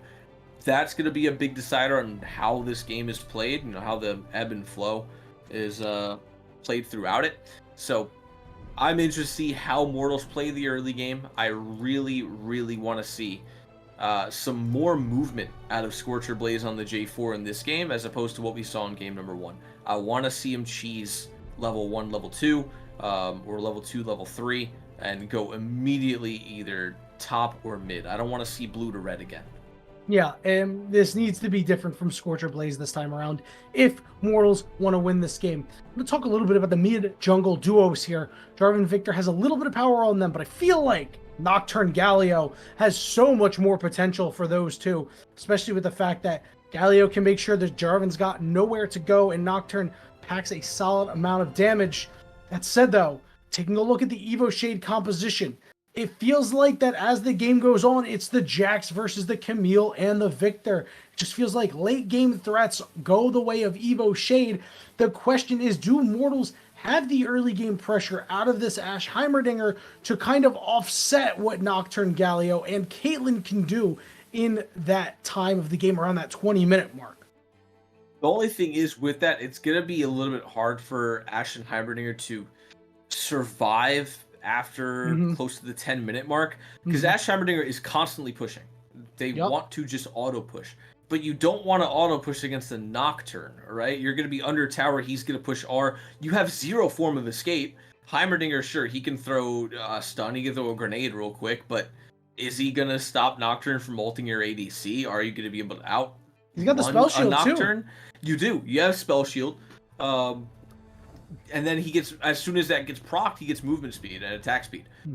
So if anything, Heimerdinger might be killing his ADC if he actually hits him with the grenade. It's going to be hard for the bot lane after level 6 to really do anything, because if they're getting pushed into, they're losing the lane. If they're pushing in, they're going to lose to jungle. Yeah. So it's kind of a catch-22 for them right now, and it's going to be a kind of coin flip on how they play the lane and how they come out of the lane.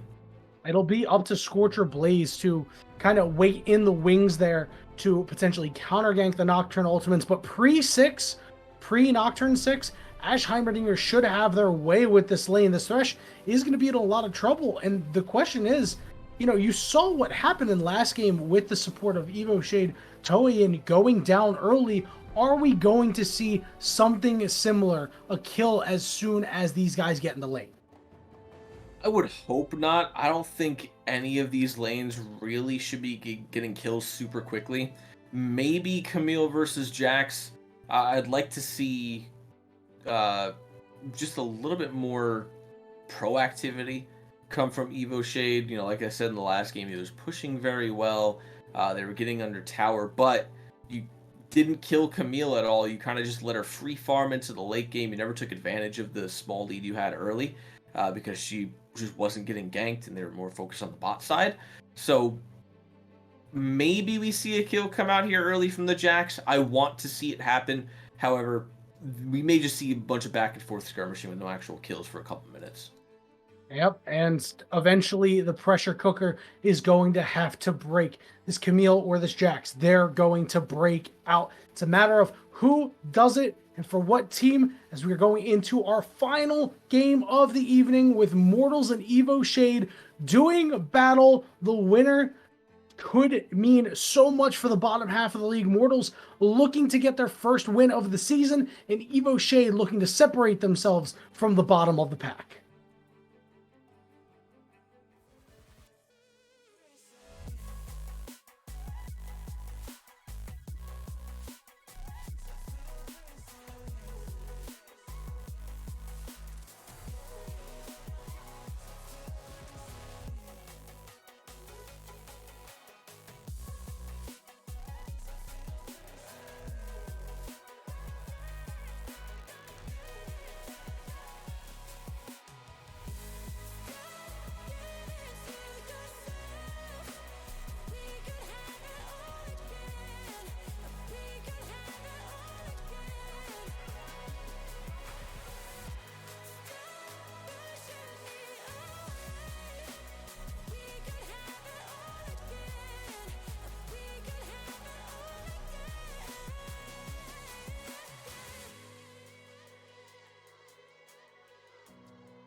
We see the world in a cold light.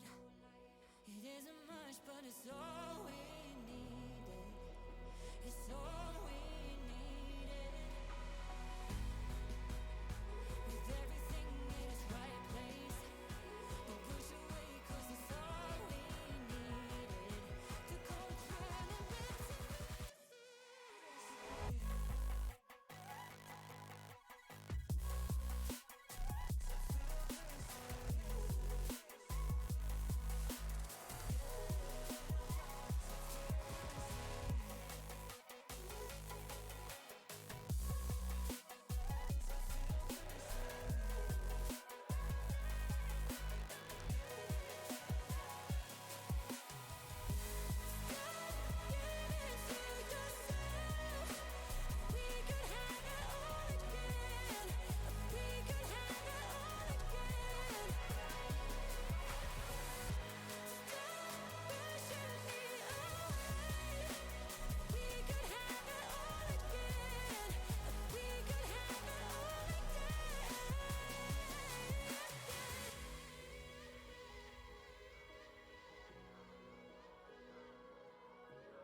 Blue Otter League family, this series has been a bit of a banger, and we are heading to its exciting conclusion as we are on the Rift for Game 3 between Mortals versus Evo Shade. Mortals back on the blue side, Evo Shade on the red side. Last time around on the blue side, it was a first pick Jarvan to take it away from one Spring Leaf. They're going to go back to that, and it didn't work out so well the first time. We'll see how it works out in this game, Fury. We had some strong opinions about the drafts, and we're a little divided, you and I. Yeah, and Evo looking to get a little bit aggressive early on here, getting some deep warding into the blue. But yeah, I do think that Evo is going to take this game, personally. I think I've got Evo in 25 on this one personally. I think if as long as one Spring Leaf does what he needs to do on this Nocturne, that is the key to this game, kind of, and how this game actually gets played out. If he's not ulting on cooldown and just basically going bot lane on repeat, then he's playing Nocturne wrong. Well, we'll have to see what ends up happening. This one Spring Leaf could certainly get exposed a little bit or before they hit level 6. Remember that power farming Nocturne has the ability to gank, but not something we see too often. We usually just see them get there as fast as possible. Meanwhile, Scorcher Blaze needs to get in there quickly, and a big early hook landed by Toei, and not something you typically see. Lee Payne took a lot of damage. Yeah, that was huge. Fleet already under 50% health here. Toyin, wonderful hook on that Thresh lands. Understandable now why it has been banned. So already, the pressure from Toxic Gerbil and Fleet Pain is still there. However, they need to play it safe. Fleet Pain, no more pots. Does have a biscuit left here, but that is all of his sustain for the next couple of minutes. You can see just a little bit of back and forth between these mid laners. We all know that Galio takes a lot less magic damage, so sometimes you get your magic damage pick out, and it just kind of stinks. You don't really do all too much. See this Galio trying to cause some pressure, maybe spot out Scorcher Blaze. We see pings going down there as well. A repeat of game number 1. Yep, this is something that you and I have seen before, Fury. Oh, but that one's going to go over to White Wazowski that time. And now Fluoride up in the top lane with the fight. Fleet Pain on the roam. One Spring Leaf does not have a way to get out, but that's a huge taunt over the wall from Be Healthy, potentially saving their jungler's life. I would say definitely saving their jungler's life. That was a very high IQ play from Be Healthy. As simple as that play was, it was just a very smart play to make. Aegis Esports, appreciate you guys for the raid. Welcome everybody. We're in game number 3. This is a 1-to-1 series right now. Mortals are going to be on your blue side with Evo on your red.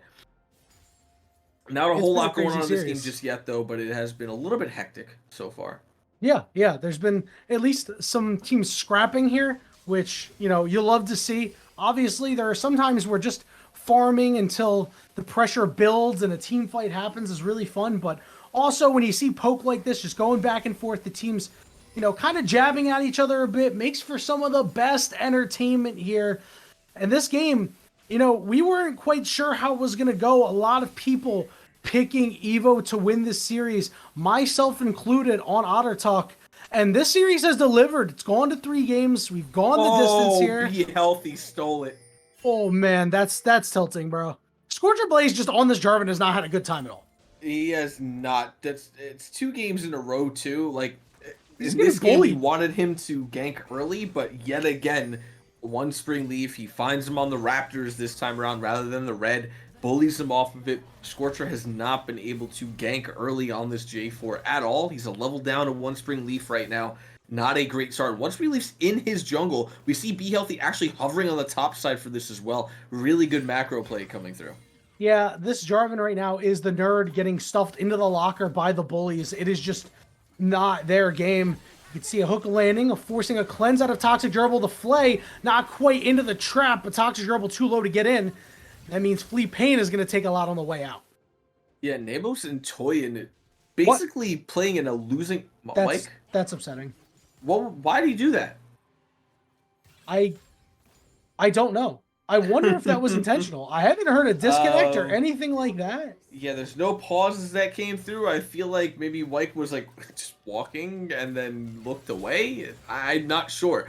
But I would say Namos and Toyin are kind of in a losing matchup, I would say, if Gerbil and Fleet Pain are playing this correctly, but are winning out in every single one of these trades. So the lane actually kind of just winning for them in general if they're not losing as hard as they should be. They're only down 2 CS, which is nothing compared to what you should be at. Scorcher Blaze looking for a dive, or not dive, an invade, I should say. Okay, and now Toei in there. Fleet Pain the first to get there, but Scorcher Blaze is too low. What a hook! And that's going to be first blood going over to this Thresh, and now Flea Pain in a lot of trouble. Toxic Gerbil on the wrong side of the tracks, has nowhere to go. Nabos is going to get credit for that one. It's 2 kills for Evo Shade. Unfortunate that Toyin takes that first blood gold, but a kill is a kill is a kill. We're going to see Heimerdinger trying to take it back here. Toxic Gerbil gets forced back by Nabos, and Nabos and Toyin are already going to be ahead in gold now on that bot side here. 500 gold for Nabos over Toxic Gerbil, and about 500 over for Toyin as well, getting about 460. So not a great start if you're Toxic Gerbil and Flea Pain. When you're in a lane that should be just hard pushing constantly, should be ahead in gold, CS, and should be able to push out quite easily. Yeah, it's been a struggle for the side of Mortals. This is looking more and more like their game one, that they were not able to come away with the victory. This Jarvan pick just does not look like it's in the Scorcher Blaze inventory. And he's so far behind right now. And this was all before One Spring Leaf hit level 6. So now these paranoias are going to cause so much trouble. You saw Scorcher Blaze smited that when it had barely any HP because he saw Be Healthy coming through. They're in his head. Yeah, he has to spike that away, get some gold for himself, because he is drastically behind right now. He just hasn't been able to get around the map at all. One Spring Leaf hasn't really had to, has 2 assists, but they haven't been off of the ultimate. Once these ults start coming through, and you're looking at bot lane right now, it's pretty ideal for a Nocturne ult with Ashe and Heimerdinger pushed all the way up into this tower right now. Like I said earlier, really nowhere for them to go, especially when all 4 summoners down in the bot lane. One Spring Leaf's going to take this blue, potentially look for an instant gank on bot side here. We'll see if that ends up working out for him now that the wave is pushing out towards them. But I think they still have a lot of pressure. Toxic Gerbil and Flea Pain need to be careful. Nocturne is hovering. Yeah, and you saw Toyin sweep that area to ensure there were no wards around, giving One Spring Leaf a clear path to make something happen. Toxic Gerbil and Flea Pain, they have a feeling that something's up there. They're letting this wave push to them wisely. Yeah, very smart to do that. Flea Pain no longer putting down any turrets. Fluoride going in onto Sword here, and Sword is just taking the worst of these trades, man. He has not had the best time in the top side, and now Scorcher Blaze looking top. They may be looking to dive here, and I don't think they'll lose. They got to make a play here, and you can see Sword getting bonked. Fluoride looking for the re-engage. The flash is going to land the stun onto Jarvan, but he was not tanking it. But Galio, off the top rope, going to land the big double taunt. Sword can't quite get in there, but Scorcher Blaze is low, is going to counter-strike on top of him, but gets lanced like a pimple, and it goes down. That one goes over to the Jarvan. Not sure why Sword went in there. There was no need for that. He just got saved, and then it was all for nothing. Be Healthy just gave up so much prio in the mid lane for that. Just for his top lane to jump onto a fight that he had already lost. Now White Wazowski trying to run away. A beautiful ult. Oh, it's so big. One Spring Leaf was stunned for so long, and White Wazowski gets the kill with a little help from the Gerbil in the bottom lane. All of a sudden, this gold lead has been evened up, Fury. Yeah, that is a nice couple of hiccups for the side of Mortals there. They kill Sword, they kill One Spring Leaf. They didn't get the dragon, however. One Spring Leaf still managed to pick that up for themselves, but very nice kill. A 200 gold lead in their favor despite being down on the objectives and a fight in the bot side. Oh, good night. Not sure what happened there. Gerbil just walking a little bit too far forward, ate a hook to the face. It's been a bit of a problem for this Ashe. Did not burn the cleanse either. That flash now just coming up. Not much they could have done. Yeah, that's a unfortunate kill for Toxic Gerbil now. He's not going to be able to fend away this these plates that are getting taken by Nabos and Toyin. Looks like they're only going to get one and about a half, but Nabos is just able to freely poke Flea Pain here. Flea Pain with a nice turret placement to stop the 90 caliber net from hitting for the headshot, but still gets taken down about half health. On that, Hawk Shot will force Nabos to back up a little bit more. 2 kills for this Caitlyn, 81 CS, just behind White Wazowski and Fluoride. Things looking good out of the bot lane here for Evo Shade, and I was not expecting it to go as well as it has. You can see they're looking to make things change in the top lane. Fluoride took it back, but Spring Leaf not in position to make a play on it. Yeah, Springleaf hanging out, just waiting, canceling the back here, starting it back again. Nabos had to cancel the back as well. Sitting on no mana, has both sums. However, I would have liked to back if I was him. They're going to lose a plate, now fight. Yep, and that's a great ultimate coming out from the Ash. Nabos has to flash away, but Scorcher Blaze is relentless. Flea Pain and Toxic Gerbil will survive the turret shots, and that one will go over to Ash. It's a clean 2-for-0 in the bottom side, but Springleaf members has are ult. still on the way. As you mentioned, that ultimate gonna come through. It's 1 for Springleaf, and you know it's 2 for Springleaf. Jarvan caught between a rock and a hard place. Do we have 3 for Springleaf? And we do. The smite comes down. A triple kill for the Nocturne. That is not ideal for the side of Mortals. One Springleaf picking up 3 kills in about 10 seconds pre-15 minutes. That's going to put him significantly against J4 by about another 500, almost 600 gold now. He's going to be backing on about 1,500. That was an interesting chain nice of try. events to happen mid lane. It Very was a nice nice try. Yeah, Sometimes you gotta Toyin do going it. for it. I mean, you might as well. You have a Hextech Flash, right? You might as well go in for that. And things are looking good for you because you just picked up the 3 kills in the bottom lane. Why not keep the momentum going? But Springleaf, you know, we didn't see that as much as the Nocturne as we thought once he hit level 6, but finally coming through, making a massive play happen. 3 kills, now has the Stride Breaker on par with the Jarvan in Mythics, ahead of the Jarvan otherwise, in terms of CS, in terms of experience, in terms of gold. It's still not the largest gap, and we're still seeing here that EVO Shade is down a little bit of gold, but it's a great way for them to try to wrestle control of this game. Yeah, and in this game, I do know a lot of people don't like the lethality Nocturne build. However, I do think it works in this game, especially now after that triple kill. That could have been ultimate, basically back up again for one Springleaf. But, you know, it's all about preference, I guess, and what you really need. I think you have enough tank stats in Galio and J4 that you don't really need to worry about going the Bruiser Nocturne build. You can go just flat out damage. See how it ends up working out for him. I think it's still a fine build, but personally, I think having the cooldown on that ultimate is really big for your team's tempo. It's already back up again. All the Ash ult that ult, doesn't quite goodness. land. We're going to see Scorcher Blaze put the Rift Herald down in the mid lane. Nocturne going to try to get over. Galio does have to take the long way around. And now the ultimate goes. It's going to force the flash out of the Galio. That's going to get a crash down. So a little bit of gold coming. Thresh forced to come up. And again, this attention being kept on the bottom side of the map has allowed Fluoride to kind of do his thing, close to being up almost 30 CS here. And we saw how scary this Camille was last game. Yeah, absolutely. He was able to blind pick it. Sword had the counter pick, Okay. hook in the bot side. They're going for it. They're trying to make the play. They're going to find this victory. He's going to have to flash away. Ultimate from Be Healthy. Scorcher Blaze on the wrong side of the tracks. Flea Pain trying to get out. Hook landed. Ignite going down. White Wazowski is going to fall, but it's a good knock up. And the ultimate from the victor means that the Thresh will go down. The fight still going on. One Springleaf about half HP. Flash, Stride Breaker, ace in the hole. Not going to land for a kill. One Springleaf will go down. Give that one to Flea Pain. And now Fluoride is looking to get in there. Be Healthy, able to find a way out. It was a very nice taunt. Going to give the Jacks some breathing room. But another fight that goes the way of Evo Shade. But they're still down in gold. Yeah, very nicely fought for both teams. I really, really wish Flea Pain didn't pick up that shutdown. I wish that had gone over to either Scorcher or Fluoride.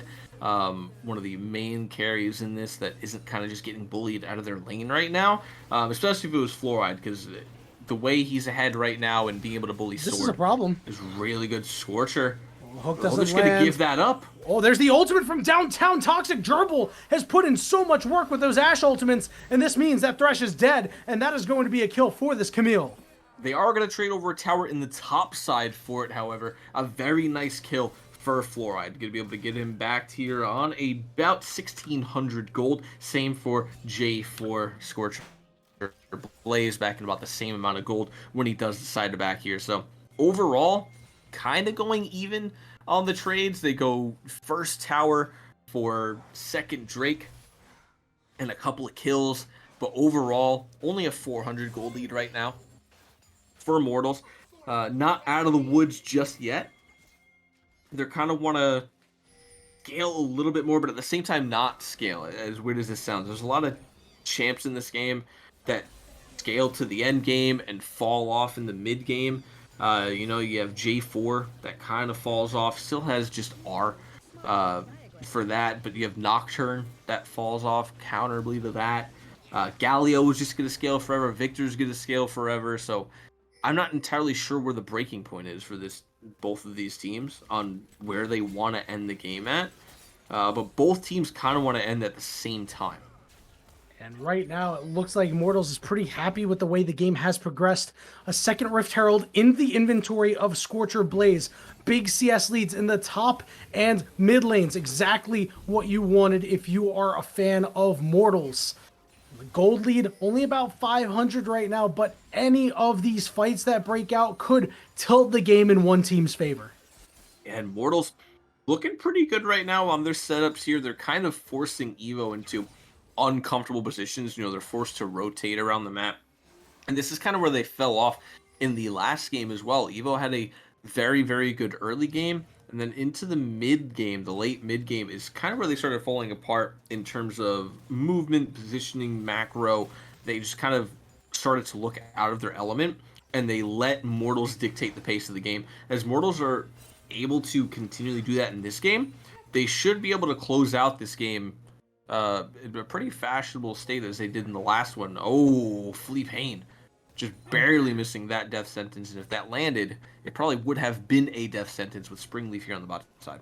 Definitely could have, and well, another nice job there. This is why that's the counter. Toyin taking a lot of damage. Springleaf in the area. Galio coming up the rear as well. We're going to see Jax be able to make it down here for a potential fight first. Nothing to really fight over, so it looks like they're just doing this for pressure. The top lane turret is gone, which means that Fluoride is just going to chill. And now they want to run down and potentially take out this mid turret. But Scorcher Blaze hanging around in the area. Flea Pain and Toxic Gerbil making life hard. There's not a whole lot of good siege here. Obviously, Caitlyn with the range, but they can't really protect her. Yeah, they really can. With the fact that Flea Pain can just put down, turrets and clear out a wave. Toxic Gerbil can push W and clear out a wave. There's not a whole lot of sieging that can be done. They probably shouldn't be grouping up like this unless they're looking for a quick dive as soon as the minions get to the tower. But they can't really pull that trigger when you have J4 and Camille on the other side of the map. And, you have Heimerdinger who can ult and throw down grenades. They have Ashe ult. They have Victor ult. So you can't even really dive, even though you have a dive comp. So EVO are in a little bit of a predicament the later they go on in this game. Because the later they go, the harder and harder it's going to get to dive. And the harder things are getting for this Jax right now. Look at this 30 CS gap right now. Mm-hmm. And the fact that Jax has not really been able to get close to this lane because Fluoride doing a pretty solid job of wave management. Is now time to get the push going. Sword has arrived in the area, but is down a level to Fluoride, which could cause some problems. Fluoride ready to make the move. Dragon up in about 50 seconds. Baron coming up in about that time as well, but I'm not quite sure if any of these teams have their eye on it yet.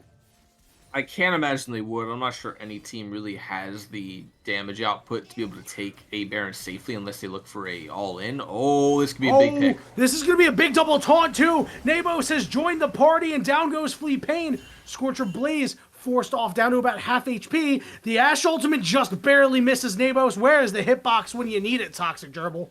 That's a really good pick, especially with Scorch Blaze down about half health now. We're going to see Heimerdinger spawn at the same time that this Drake is up. This realistically should be EVO's Drake to take. Oh, and another hook could land on the Fluoride. Will they get a kill, though, is the question, or just enough poke? Toyin putting in a lot of work. Oh, my. And now the ultimate is going to come down onto Fluoride. Here comes the Galio to try to help out as well. They've flown into the area. We see the mid lane turret, though, going down because of the Rift Herald. You have to pull back toward this dragon. The hooks of Toyin have been fantastic, but even after that fight, things still in favor of Mortals. We see Fluoride down to about half HP with no flash as well because of that last fight. Has to go meet the Jax. This does mean that the dragon will go over to Evo Shade, unless Flea Pain gets a little bit lucky. Yeah, I really don't like that Evo went so hard after one kill. Blaze. Scorcher Blaze is probably going to go down here. Oh, maybe a nice not. Maybe hook. it's Wyke. Oh my god, dude. Toyin is insane. The scoreline does not reflect the play. 2, 3, and 5. Hooks for days. Everybody's got magnets in their pockets. They really do. They are just attracted to the death sentence. Toyin landing these on cooldown, just throwing them at will, which is what you want to do for Thresh. You know, you're not playing Blitzcrank, you're not playing a Mumu, you're not playing Nautilus or Leona, where if you hit one of these hooks, you have to all in. You hit a hook on Thresh, you can choose whether or not you want to kill that person, or if you want to just hit some poke and say, hey, you know what, I hit you, haha. And Toyin, when he's landing these, is almost always going in and securing his team's kills. So looking really, really strong right now. He's 7 KP out of 10, giving Nabos 5 KP out of 10. It's looking really good for EVO right now. I would say it'd be hard for them to lose this game. However, we are still even in terms of the gold. Fluoride is still escalating a lead up in the top side, and J4 can still just push R on people. Yeah, and you know, we haven't talked too much about Wake Wazowski in this game. 2, 3, and 1, but CSing very well. We've seen their past performances on this Victor resulting in some, some really good play and wins. It was a nice play made by Mortals. Good map macro movement, moving multiple members up to the top to take that turret. Fluoride using teleport to protect the bottom turret and create instant pressure. And Sword is just giving up the bot lane turret. I'm not entirely sure why. They want to fight around this Baron. I don't think they can fight around the Baron. I don't think they want to fight around the Baron. I White think Wazowski's in trouble. No, it's not a coin flip anymore. White Wazowski is going to fall almost assuredly here without getting anything back. And you can see they're now living in the jungle of mortals. Scorcher Blaze is the next target. The flay doesn't quite land. The hook just short of the Cape of Ash. But now you can see the pings are going down. They have to make a decision now. They are going to go onto the Baron. It is going to be a 3v5. Fluoride no teleport, but is walking up. They've decided to walk after taking the turret. No, they're going to move back. This is still going to be a 3v5. Scorcher Blaze has the tools to be able to get in. Sidesteps a hook. The wards, though, they had know where this J4 is. Sword time. over the wall. They're going to go on top of this Jarvan, the ultimate going into 2 members of the pit. Healthy on a killing spree. The Baron is going to EVO Shade. They are going to give up tower on the bot side. However, a very nice play around the Baron there. A really solid pick. Up on the top side here, they're able to move quickly onto that Baron, gain dominance over that jungle like you were talking about, and immediately go for just the Baron play. They pick up a nice kill on a Scorcher Blaze because a J4 coin flipping is a very easy thing to do. He EQs in, smites, he flashes back out. And that's exactly what Scorcher was looking for. However, Sword read him like a book. Toyin was waiting in that bush for him to help secure the kill, and they were able to do so and freely take that Baron. They lose 2 towers because of it in the bot side. So overall, the gold lead they have is not as escalated as it should be. They're only about 2k up right now, if that. Not even really 1.9. What is it? 1.3. 1.3, 1.4. So not as big as they probably like it to be. However, they do have a Baron under their kits now. They just need to start getting moving around the map and start sieging here. It is a matter of, can they do anything with it? Remember, Victor Ashe from last game really put the kibosh on any sort of sieging, but the split push can certainly do wonders for them. The Galio is going to get that turret. 3-0-3, has a little bit of damage on him as well.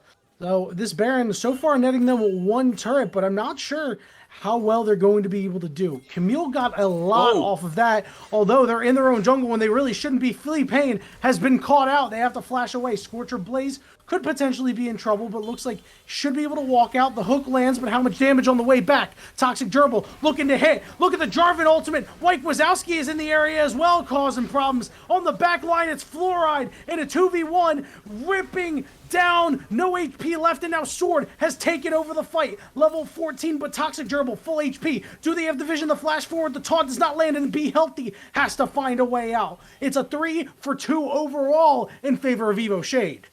EVO Shade come up, I wouldn't say big, but barely ahead in a fight that should have not been barely ahead. Toyin on that flash flay, flayed the wrong way. I understand that, but queuing the complete wrong direction there. misses the death sentence. They continue to chase. He ends up landing the death sentence on a Scorcher Blaze, who gets to the backside, allows Fluoride to get to the backside. They trade 3 for 2 in a situation that should have been a quick, easy pick on them. So we see how Mortals are able to take advantage of a misplay. It ends up being a 3 for 2, but for Mortals, that's not bad when the enemy team has Baron.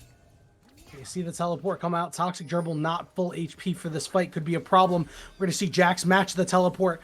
You said 25 minutes was going to be the key part. Nobody blocking that ace in the hole means it's going to be a problem. Everybody stacked up. Look at the engagement. This one is all EVO Shade. They're going to run over Mortals. The fall of man is in the river at 26 minutes. Fluoride almost assuredly will fall here, desperately trying to get away, but the Galio is in hot pursuit. White Wazowski looking for the turn, perhaps, manages to save their top laner. White Wazowski untouched, and He's now cooking. zoning everyone out. Oh, He walked Toy into the hook. lands. He's not cooking anymore. White Wazowski in trouble, looking to turn it around. Sword very low. White Wazowski gets stunned, manages to find the kill. Nabos is low. Nabos is dead. White Wazowski, you've got to be kidding me. Fluoride comes in, will save the victor, and White Wazowski saves the game. I feel like I'm watching a bunch of people reading different pages of different books, and they just don't know what they want to do in team fights. Nabos was ready to leave that fight. Sword said, no, I'm staying in that fight. Toyin said, I'm staying in that fight.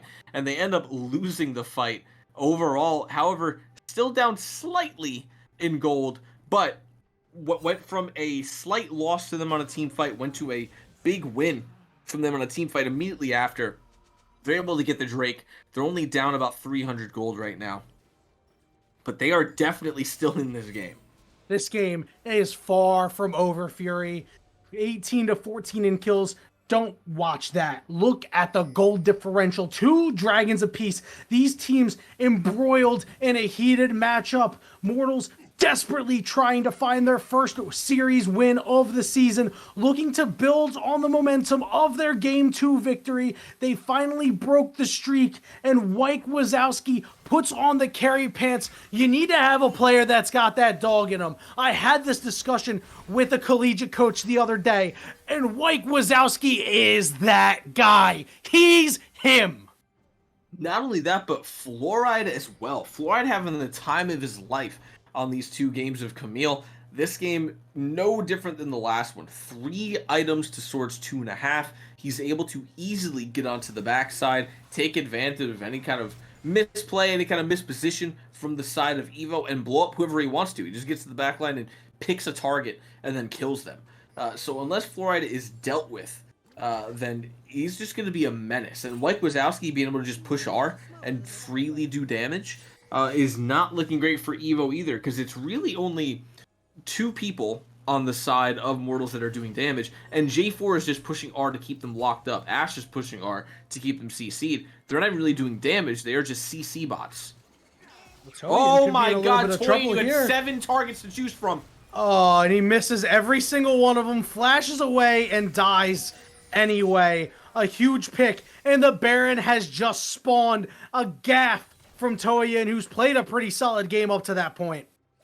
That is just sad to watch. Just, you love to see field goals get made in football, but only football, not League of Legends. That's going to be a quick Baron going over to the side of Mortals, absolutely bursting this down off of a very nice pick. However, we're going to see EVO try to trade back what they can here. They're pushing into the mid lane, trying to roam down the bot. Wow, Ash. He's not him. Ooh. He's not him, bro. Victor gets blown up before the Caitlyn ult is even able to connect. They are going to be able to trade a turret for this. Mid lane turret pretty low. Looks like they're going to trade Scorcher for it Blaze as well. walked right into a death. And again, teams taking Baron and immediately losing multiple members means there is more breathing room here for EVO Shade. This game is way too close for comfort. Still within 500 gold. 2 drags to 2 drags. Really the biggest difference is kills. 20 to 15, but that means absolutely nothing when you look across the stats. 4 towers to 4 towers, a Baron to a Baron, and then 2 Drakes to 2 Drakes. So, what are we doing Gerbil's here? dead. Goodbye. Ace in the hole lands. On the other side, this Galio could fall. They're just No. able to get out, and there are too many members. No, he stepped in a trap. Fluoride stepped in a trap, has to get out of there quickly, and more members are falling. They're falling apart at the seams here, Fury. Fluoride potentially looking for a pick here. If they try to stay backing in this mid lane, it gets snuffed out by Fluoride. It does not. He could have looked for another pick, but yeah, this is starting to fall apart. Now we're seeing EVO starting to garnish a lead. Big wave in the top side that we're going to see Be Healthy go and grab. Has that Night Harvester finished, has Horizon Focus. Potentially looking for, what, maybe Rabadons after this with the NLR that's been picked up by him. I'm not entirely sure, but we're seeing 3 items finished on the Caitlyn versus the 2.5 of Toxic Gerbil on the Ashe. EVO is significantly ahead in terms of the itemization, except for top lane where I think Fluoride still has a small lead up there. Fluoride could be in trouble. There comes the ultimate. They're going to goon squad onto Fluoride. The taunt's going to come out. Could flash by one Spring Leaf, but the taunt was all they needed. Fluoride is going to have to flash, and now they're on the run in enemy territory. Multiple members converging on the way. Fluoride, I don't know if you can do anything to try to find a way out. They're going to land the stun. Fluoride and a couple of auto attacks away from death, and down they go. Everything fell apart for Mortals after taking the Baron. They've taken their foot off the gas. The Dragon up in 20 seconds, and they're going to try this without Fluoride. They were able to pick up a tower in the mid lane for that trade, so not terrible as far as the gold goes for them. 10 seconds left on this Mountain Drake. A TP into the mid lane here, a little preemptive, but maybe just trying to set up the positioning around this Drake as quickly as possible. Looks like this is just going to be seceded. That has to go over to the side of EVO. There's really no way this can be contested. This has been an absolute banger of a game, Fury. Now, finally, we have a team on Soul Point. 32 minutes into the game, Soul Point for EVO Shade. They're up 7 kills, but they're only up about 2,000 gold. A lot of stacks lost by Fluoride on that Ravenous Hydra, but still multiple items on multiple big members. If they get another 5v5 opportunity, we could see Wyke Wazowski do his thing. Toxic Gerbil, it's been a while since they've hit a clutch Ashe ultimate. That is what Mortals is looking for to start a fight. It really is. The second they land an Ashe ult, it's just instantaneous death. You know, if you have everyone with you that needs to follow up on it, you are good to go. The biggest thing that I'm seeing here, though, Rabadon's finished by Wyke Wazowski. 3.5 items, has Blading Jewel in his pocket now here. Could be a big turn for the next upcoming fight. They just need to play around his damage and Fluoride's damage. We need to see Scorcher Blaze go in, land an ultimate, Toxic Gerbil ult after that. Flea Pain should, at this point, only be ulting to throw grenades. Look at the teleport! I think. Look at the teleport from behind! The Ashe ultimate lands! Fluoride is on top of Nabos! Your 4 items can't help you here! Thresh is the next target, he fails his flash! A double kill for Scorcher Blaze! And they have kicked off what could be the death run here, Fury! They're pushing down the mid lane! What a great TP, right? That I think that Ward had no business being there, but it was, and potentially just won them the game. Look at the damage. Super low here. Sword is super low. Galio's way out of position. He's trying to cut the wave, though. There's only 2 minions left, and they're just going for it. They're going for it. Nobody's stopping them. Nobody's stopping them. Fury Sword trying to get in there. The Nexus is exposed. The Nexus is falling. God. It's over. Mortals, man's greatest creation, has taken down the Nexus. They've gotten their first win in BOL Masters. That I would be tilted if I'm EVO off of that one. Winning multiple team fights in a row and then losing because bot lane gets caught mid, and that's just it. Crazy. The ward that was placed behind them so long ago, it was such a great teleport by Camille. They realized, let's just go. Let's make the play happen. And Mortals coming away with a victory in a really gritty game. They had less gold. They ended the game with less gold. Yeah, that ward was about to expire, too. The second that TP went through, the ward expired. So, that was such a clutch TP that came through. 100% just won them the game. Very, very high IQ play to take advantage of a mistake that wasn't even really a mistake. They weren't necessarily caught out. It was just that should have been swept, I guess. That's all I can say about that. And realistically, you don't sweep mid lane. What a fantastic game, Fury. They needed a big play. They used their macro wisely. Great usage of teleport. Good Ashe ultimate. And that was that. Immortals, they showed a lot in this series.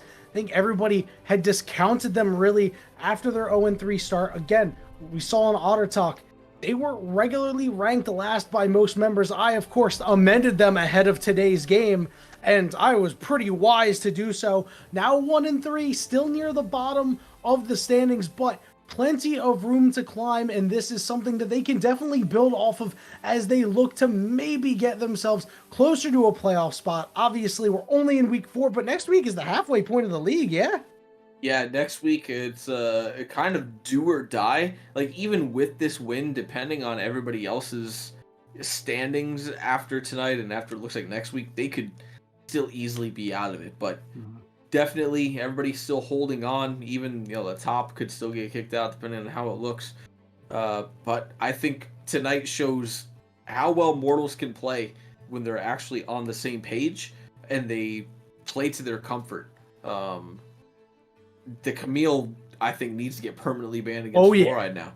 That's crazy. Yeah. I think you need to put Trind and Camille on the ban list.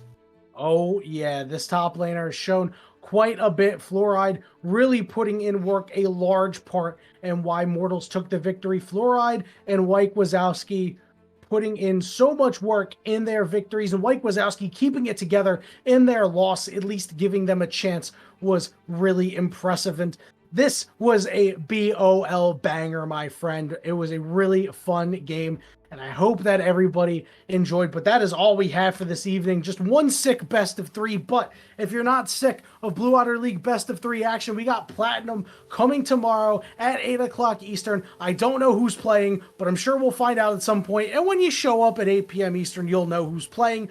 Following that, we got Gold on Wednesday at 8, and then IBS on Thursday. Again, not knowing who's playing or casting, but Nyarko and Chibi are usually on top of it every time on Tuesday, as long as I don't keep Nyarko too long. But that is it for us here this evening, Fury. Thank you so much for being here with me. Pop-Tart, our producer behind the glass, putting in so much work, as always, stepping in on short notice. Big ups to them, and big ups to you, Blue Otter League family. Thank you all so much for being here this evening with us, and we hope to see you tomorrow for some BOL Platinum action.